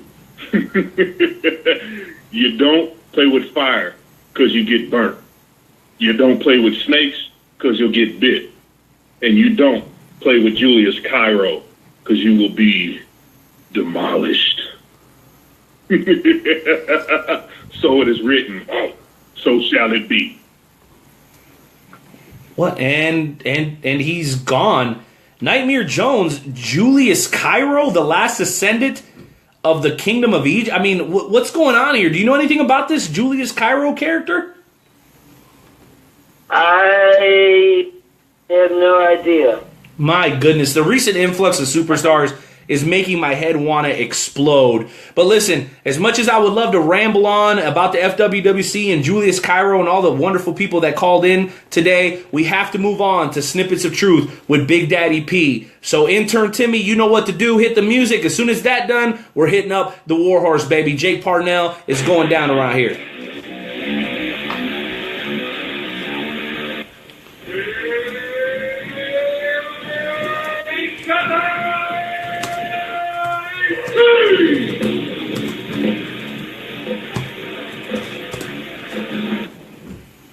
Big Daddy P, what's going on? Oh, you know me, same stuff, different day. By the way, that gentleman before, he needs to be sued for plagiarism. He stole everything from my Lord and Savior. What's the matter with him? Hey, bro, let me tell you something. You're going to come up with something. You better come up with something original, G, because that was a ripoff of my Lord and Savior, Jesus Christ. Oh, my God. So Big Daddy P, are you saying that Julius Cairo is ripping off of the one and only JC? Is that what you're trying to say? Tell us what you really think. Want to be God. You know, there's a lot of that God complex going on. And he's an abomination. Julius I love him anyway, so what are you going to do? Hey, well, listen, I'll tell you what. You know, we've got these new characters coming into the FWWC, Big Daddy P, and they're big personalities. These guys all want to make it to the top, but on a shoot, you know, it's all professional wrestling fun and games. But when we bring you on, we flip this thing all the way upside down. We take a few minutes, we take prayer requests, we petition the Lord, and that's what you're here for, right, Big Daddy P? Here for your snippets of truth. Well, you know, I believe so, but, you know, again, I'm a character of my own. So, you know, I mean, obviously I could be more involved than just besides the resident chaplain. I could probably steal every belt from everyone there. Nightmare, wait a minute. Nightmare Jones, your thoughts on Big Daddy P threatening to take everyone's championships in the FWWC? Man. Big Daddy P in the FWWC, He don't want it. He don't want it. My goodness. I mean, if anybody could get away with it, it could be me. Hey, disagree? Hey, listen, I'm not going to disagree with anything because, you know, a guy that I'm pretty familiar with, a guy known as El Mata Ratas, once held the Warriors Heart Championship for over a year. So if that's possible, anything is possible. But Big Daddy P, you're here to handle business, so let's handle some business. We had a prayer request tonight, and that's what we're here for, so let's get into it. From Joe's friend who lost his uncle, right? Yes, sir. Well, let's definitely petition heaven on his behalf. Father God, there are many people right now who are driving home from work who aren't going to make it. They're going to be face with you in any second from now. They don't know it, and they certainly left the house this morning not planning on being finished with their time here on earth. And Father, you've seen it fit for Joe's friend who lost his uncle. And Father, you knew that his uncle was going to be face to face with you. So I want to pray for comfort for their family during this time of loss. We know, Father, that as our flesh desires those that are no longer here, it also causes us to look within ourselves to say, where are we if we were to leave the house and not return home? And so if there's anybody right now, Father, that's listening that doesn't know you or hasn't given you an opportunity to present your case, allow me as the Big Daddy preacher to do my duties and let people know about the good news. See, out here, Father, we have preachers, as you know, who are sharing the bad news. You got to quit this, you got to quit that, you got to quit this. That's not what it's all about. You gave us a free grace gift, something that we cannot work for, something that by thought alone we can have eternal life. Our name could be written in the book of life by simply believing with faith, even a mustard size, about the work that you did, which you were the one who sent yourself in the flesh to die on our behalf. And all of our sins, past, present, and future, were bore on you. And when you were on that cross and your bones were being stretched, yet not broken, you said 3 words that settled it in eternity. It is finished. meaning all of the sins, past, present, and future, are paid for. And now we are justified by faith alone, in Christ alone. And when the jailer asked, what do I have to do to be saved? Paul said, believe in the Lord Jesus Christ and you will be saved. So right now, if you're listening to this and you've never accepted Christ, you can do it by faith alone, in Christ alone, a simple matter of belief. And from there, you will learn about what you need to do, because you will be filled with the Holy Spirit of God and sealed until the day of perfection. Jesus Christ himself said, I give eternal life. They will never perish, and no one will ever snatch them out of my hands. So, Father, I pray for those that have accepted it right now by faith alone, that they are now your child, and that you will care for them and provide for all of their needs until their last breath. And if someone were to go right now, Father, but knew you, they would have eternal life with you forever. And I thank you so much for this opportunity to be on my favorite podcast, Wrestle Talk with Joe and Rene. Father, we know that you created this podcast for your plan, for your purpose, and for your glory. And even with all the joking and laughter and things that are said, we know that you've got wonderful plans. We look forward to your return, for you have gone to prepare a place for us. And we thank you so much, and we love you. And we ask these things in Christ's name. Amen. Amen and amen. Big Daddy P, always an honor and a pleasure to have you join us here on the Wrestle Talk podcast. We thank you for that petition. We hope that you build up the courage and the excitement to join the FWWC, and you just let me know what you want to do, because you know nothing would make me happier than to see you be a part of our fantasy wrestling promotion, all right? I do. I appreciate it, brother. Have an awesome night. I love you guys. Joe, how you doing? Good, good. Everything well? How's your dad? He's doing good. He's hanging in there. See? Isn't that awesome? Have an awesome evening, guys. Love the show. Hey, we love you, Big Daddy P. Catch you next week, brother. Till next time. All right. Ladies and gentlemen, that is our Snippets of Truth segment with Big Daddy P. We like to have a lot of fun. We like to crack a lot of jokes, but let's just be honest, man. There's a lot of people out there struggling, a lot of people out there suffering, a lot of people on their way home tonight that just did not make it home. And obviously, it never hurts, man, to take a second, say a little bit of a prayer, put some positive vibes out there, you know what I mean? And just keep it on the up and up, you know what I mean? We try to do that here on the Wrestle Talk podcast. And surprisingly, Joe, a lot of people have been blessed just by doing a quick little 5-minute prayer segment here on the Wrestle Talk podcast. So, I mean, as long as we can keep it going and we don't offend anybody, man, I think it's all good. What do you think? Absolutely. All right. Well, it is about that time. Intern Tim, you better get that music ready for me. Ladies and gentlemen, our featured interview of the night, a man who had the pleasure of seeing action twice this weekend. I was so excited, so fired up to see this dude. I got to see him here in Kansas City, twice in St. Louis this weekend, man. So it's about that time to bring on our featured guest of the evening, the one, the only, the Warhorse, Jake Parnell. Intern Timmy, hit that music, baby.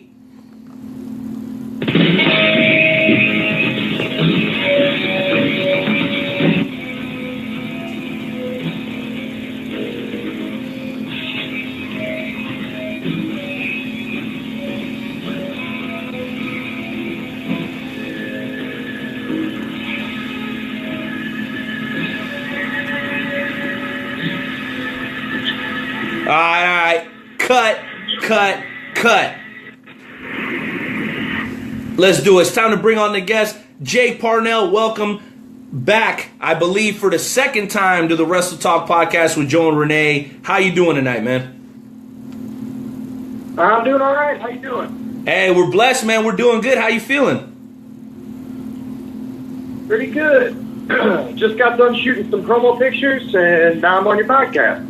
Dude, that's dope. Hey, we appreciate. Awesome. Yeah, we appreciate you making the time, man. Me and my co-host Nightmare Jones, pretty excited to get a chance to talk to you, bro. I actually waited around Glory Pro for a little bit this past Sunday, but I know you were talking to a lot of other fans and stuff. The kids, wanted to run up to you and talk to you, so I'm not going to take anything away from that. I mean, your line was just about as long as Pentagon El Cero Miedo, man, so you definitely are resonated with the fans out there, man. How did you enjoy your weekend of wrestling?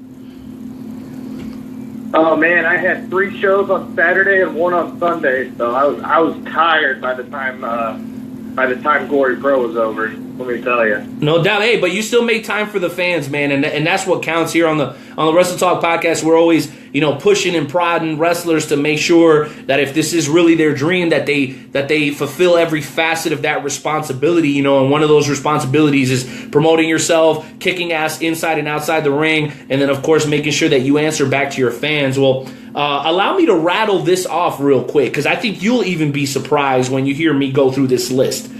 Jake Parnell. This is the list of promotions that we were able to pin you to. Okay, 0-1. You are currently or you have been part of 0-1 as one of their tag team champions. Currently, you're their junior heavyweight champion. You've also wrestled for Dynamo Pro, Galia Lucha Libre, Metro Pro, near and dear to my heart here in Kansas City, St. Louis Anarchy, Glory Pro, saw you there on Sunday, NWL, Pro, okay, so we talked about 0-1, First Wrestling, Beyond Wrestling, Mid-South, JCW, AAW, Jersey All Pro, FIP, and Nueva Generación Extrema in Mexico. Dude, did I miss a promotion? Because as far as I can tell, you've hit about 30 of them so far in your career. Oh, I know I've hit more than 30. Those are just the ones that are listed on the major website. I've done 3 tours in Mexico and 1 tour of Canada. I've been really busy. Ever since the Viking War Party split up last November, I think I wrestle at least twice a weekend, if not 3 times a weekend now. Wow, no doubt. And you said this weekend you wrestled 4 matches in, 4 shows in 2 days, and on one of those days you wrestled 3 times. Am I not mistaken there? That's true. It was supposed to be 5 times in 2 days, but one of the shows canceled, but oh well. I think I know what show you're talking about, yeah, and between you and me, the flooding wasn't nearly as bad as some people made it seem out to be, but hopefully you'll be back in action with them. Something funny? What's that? I actually wrestled outside of their building twice on that Saturday. I know, bro, because I was right there with you. I was like, wait a minute, and listen, we got a lot of, I'll just be honest, we got a lot of love for our friends over at the NWL, but I think somebody should have called somebody that was actually there, because on Saturday, I drank like 4 beers standing right outside of the Casa Loma. But here's the bottom line, man, there was no shortage of wrestling this weekend. I mean, you talk about wrestling for Dynamo Pro, and then going in and wrestling for Glory Pro. I mean, I know you've been all over the place, but I know this was a special weekend for you in particular, man. You were hanging out with some of your old buddies, some of your fans that go back a long, long way. Can you break down a little bit how this weekend went for us, man? Because it sounds like it was a whirlwind. Okay, so I didn't have anything Friday, which I was kind of bummed about because I love wrestling Friday, Saturday, Sunday. All right. And then my second show on Sunday got canceled, so I was a little bummed out about that. But I got to go to the Cinco de Mayo Festival in St. Louis, right here, Cherokee and Chippewa, I think it was. Yeah. Got to wrestle 2 separate shows there, one at 3 o'clock and one at 5 o'clock. And there was at least 300 people there both times. Hey, bro, I counted them. Listen, hey, Jake, I counted them. The first show, you guys had 387, and the second show, you guys had over 400 people standing around that ring, dude. It was a special, special environment. It was insane, and the first show, I wrestled first both times because just in case anything happened and I had to leave to make it to my show later in the evening. But I wrestled Brandon Espinoza the first time, and that match I thought was phenomenal. And the crowd reacted not the way I thought they were going to. They definitely know who Espinoza is, especially in St. Louis, but I should have thought about it with South Broadway being right down the street. Right. But the second match, I wrestled Blue Drago, I think was his name. Yeah. And he was a luchador, and I double stomped him extra hard, sent him back to Mexico. And then Right after that, I hurried up and went to Strictly Insane Pro Wrestling, which is about 2 hours outside of St. Louis. Wrestled Alex Rudolph, who's my former tag partner, in a match that went from inside of the building to the outside of the building, back inside the building. And then I sold out all my T-shirts after that.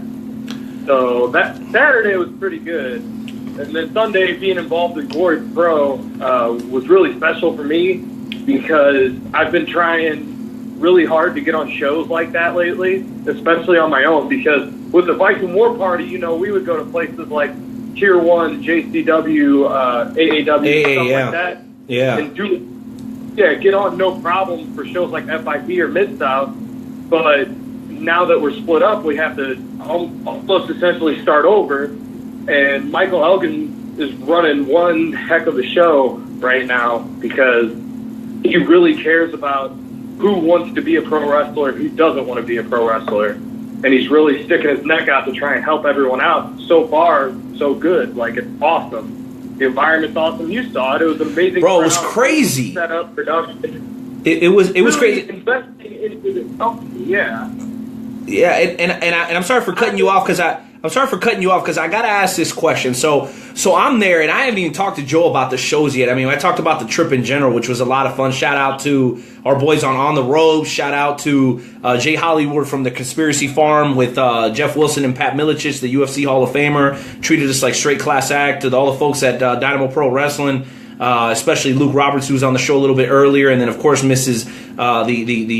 The queen of Glory Pro, Mischief, and then of course Michael Elgin, who all treated us really like we were worth $1 million. But I gotta ask you this, Jake, the opening match of Glory Pro, I'm sitting there and I'm like, okay, I've never seen Everett Connors, I've never seen David Starr, and then these dudes go out there and have like a 5-star match. You're sitting behind the curtain and you see these dudes. What does that do to your mindset? And you're like, I mean, are you like, holy shit, how am I supposed to go out there and try to top what these guys did? I mean, and if you disagree, go ahead, that's fine. But I'm looking at Everett Connors and David Starr. I'm like, this is the opening match? I mean, I'm losing my mind just wondering what's going to happen next. So what kind of mindset does that put you in when you see that guys are operating on that level from the very beginning of the show?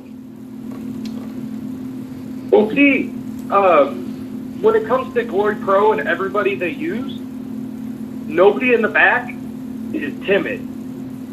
So whenever they see matches like that, everyone in the back knows that they can perform at that level. And it's good to see your fellow wrestlers do that well in a ring, and it makes you want to try harder, I think. That's my personal opinion. It makes me want to try harder just so that way, you know, you can top who went on first, second, and then the opening match always sets the mood for the night. So if you have an awesome match like David Starr and Connors had, then it makes you want to try that much harder, and it makes the evening flow that much better, and makes you anticipate everything that's on the card that night. Well, no doubt. Well, listen, you guys continue to raise the stakes all night long, and I could not believe when I saw your boss, Michael Elgin, face off against Penta El Cero Miedo, and that wasn't even the freaking main event, man. It was absolutely freaking bananas. But let me digress there for a second and ask you this. You brought it up a little bit earlier. The breaking up of the Viking War Party. I know you've done other shows and answered this question before, but I don't think the members of the Wrestle Talk family have ever heard the full story. So what is the story behind the breakup of the extremely successful Viking War Party? So essentially, Frank, who is the biggest Viking, he had some unfortunate circumstances happen to where he almost lost his house. Oh shit! So he had to take his foot off the gas a little bit, wind it down, and just lay off the Viking stuff for a while. So that left me and Alex to try and continue and finish out the bookings that we had already set, and then try to make buzz on our own. But whenever it was just us two Vikings, it wasn't nearly as special as it was with 3 Vikings. So we had to do things a little different with the tag. We had to work a little harder to get bookings, and eventually the bookings started to dwindle down. And whenever we decided to split up, We planned to split up in November. Well, this was maybe September. The day that we figured it out, the following weekend, we didn't have any bookings. Then the weekend after that, our bookings fell through. And then the weekend after that, we didn't have any bookings.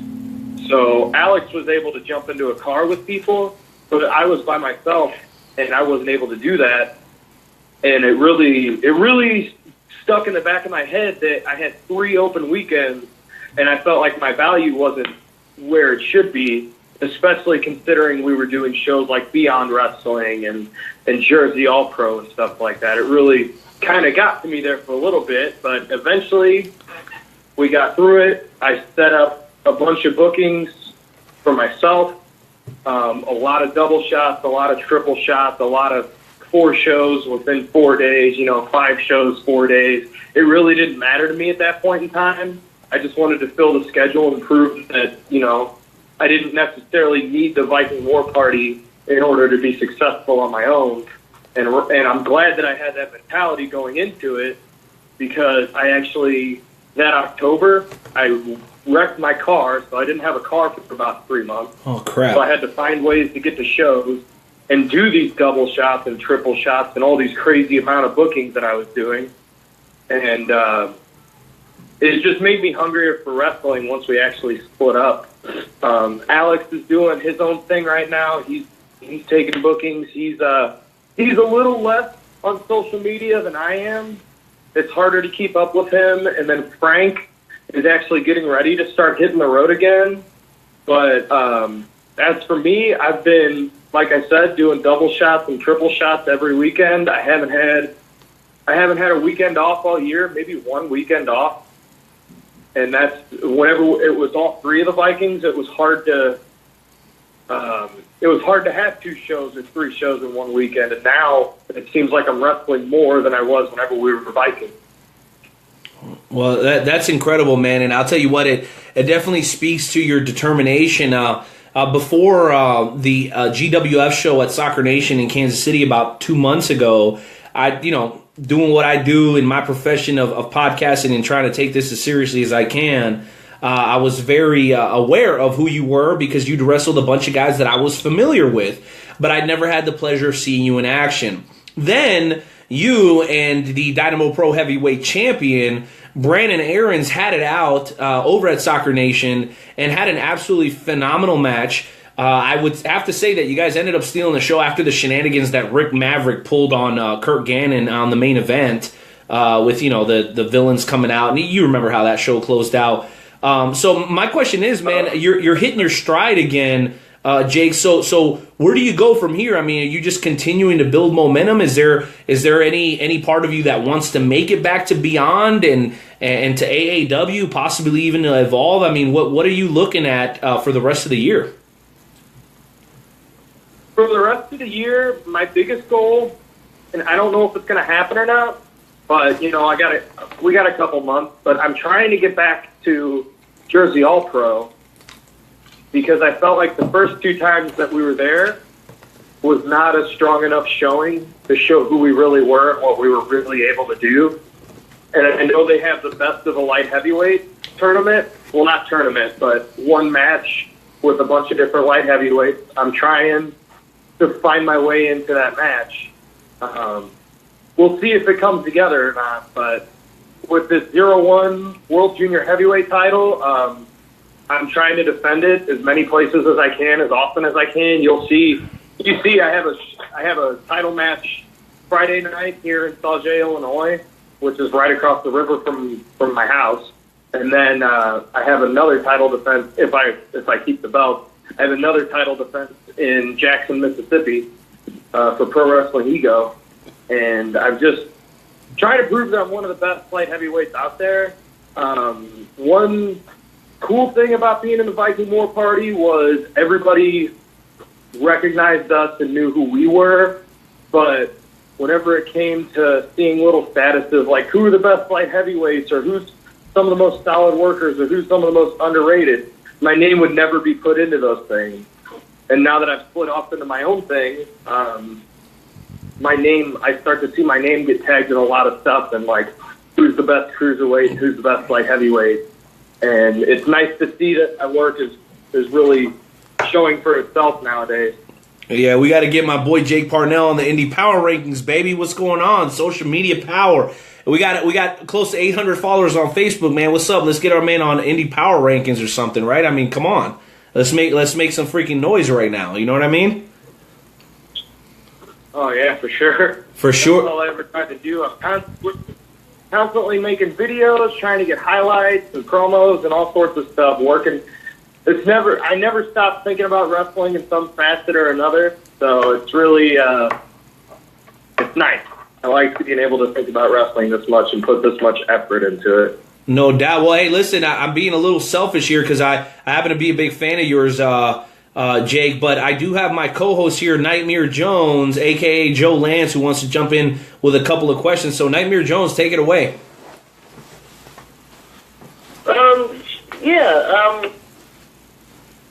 You debuted for Dynamo Pro Wrestling as the gentleman Jake Parnell. What was it like to wrestle in Dynamo Pro? I was actually trained by Dynamo Pro. I've constantly been in and out with Dynamo Pro, but as of right now, I go down every Wednesday, except for today because my wrists are injured. I go down to Dynamo every Wednesday to try and help out the trainees at the training center.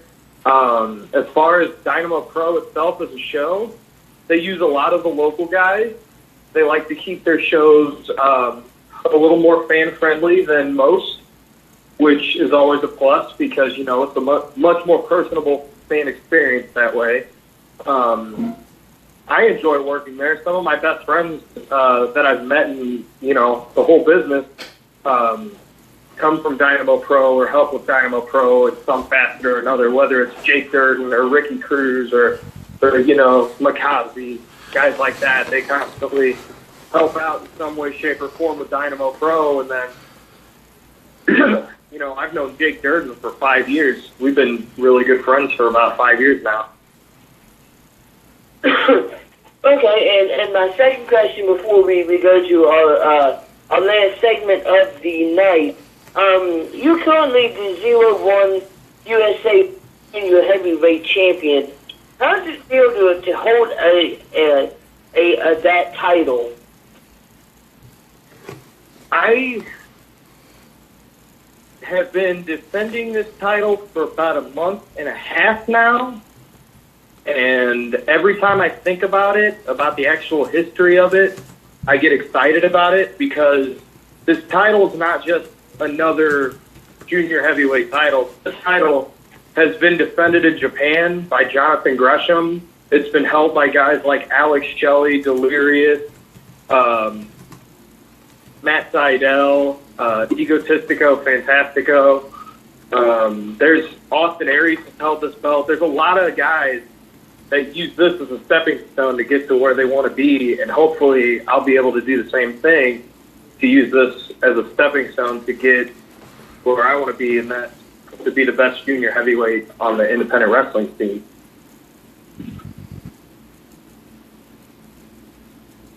Very cool. Awesome. Well, thank you for that, Joe. Sorry for a second. I'm just being conscious of the time here. Appreciate that awesome feedback. Well, Jake, we know you're a busy guy. We know you probably got some bookings to look into for next week. But before you go, man, we want you to do two things. One, we want you to drop the social media on us so everybody can keep tabs on you. But before we get to that, I, myself, one of the hosts of the Wrestle Talk podcast, actually want to challenge you in tonight's edition of the Wrestle Talk podcast game show challenge. Are you game?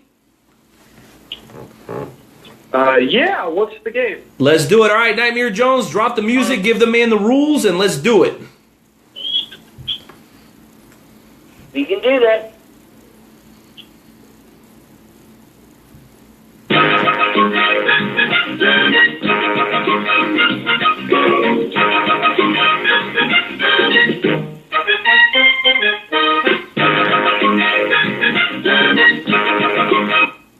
Alright, ladies and gentlemen, welcome to the Wrestle Talk Podcast Game Show Challenge. I am your host, Joe Lance. Tonight we have the Warhorse, Jake Parnell, going up against Rene Martinez.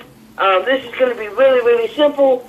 I'm going to give you a clue, at least a clue, to a wrestler that uses an animal name. It could be Road Royal. It could be Road Royal Hawk, Road Royal Animal, the British Bulldogs. It could be anybody that has a wrestler that has an animal name.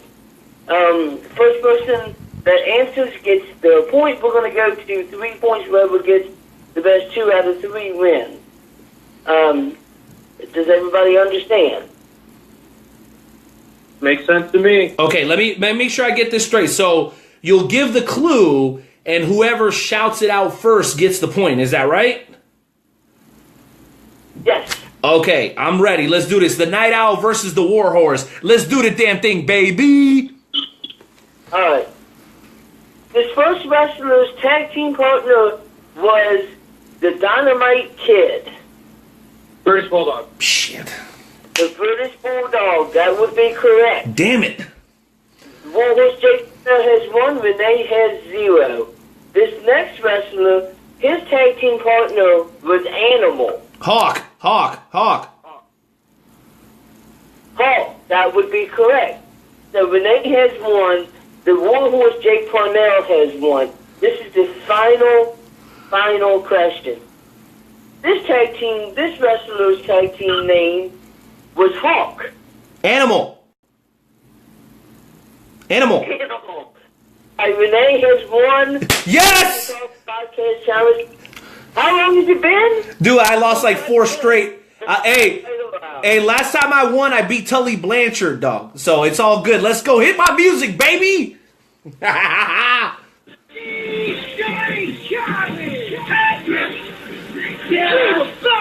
I do is win, no matter what. Got money on my mind, I can never get enough. And every time I step up in the building, everybody hands go up.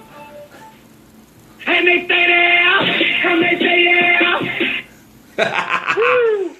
Wow. Heck yeah. Hey, Jake, respectfully, bro, you did great. I've been getting my ass whooped for a couple of weeks. I lost to Savio Vega. I beat Tully Blanchard. I lost to Chris Goff. I'm sorry it had to be you, bro, but it was about time for me to get off the schneid. Oh, well, it happened. Hey, you're welcome to a rematch anytime, as long as it's not in the ring, because I've seen your double stomp, bro, and I don't want nothing to do with it. Oh, thanks, man.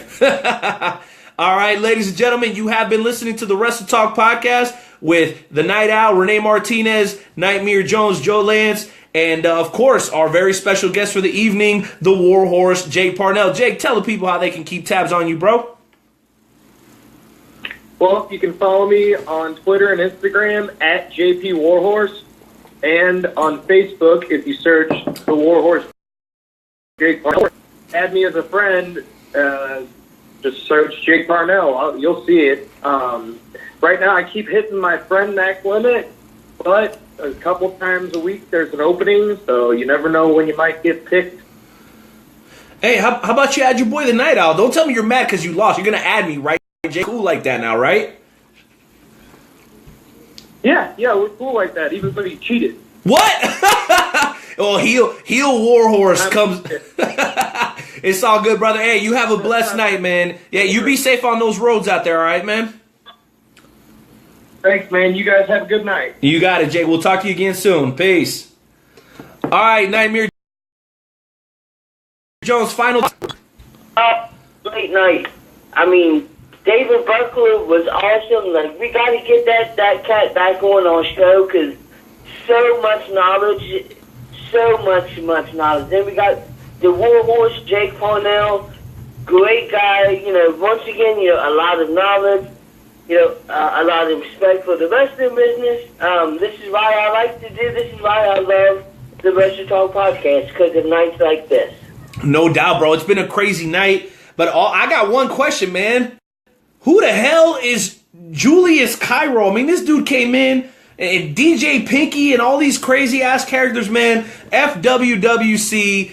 WrestleTalkPodcast.com, man. Just look up the fantasy tab. I'm telling y'all, man, it is absolutely bananas. We had so many people call in today, so many people tune into the show, man, and it's all possible because of the Wrestle Talk family. Let's hit that song from my boy The Storm, Tim Saunders, just one more time, baby, as we get ready to close out the show. Nightmare Jones, I gotta go take a piss. I'm out of here, man. Hit that music. I'm out.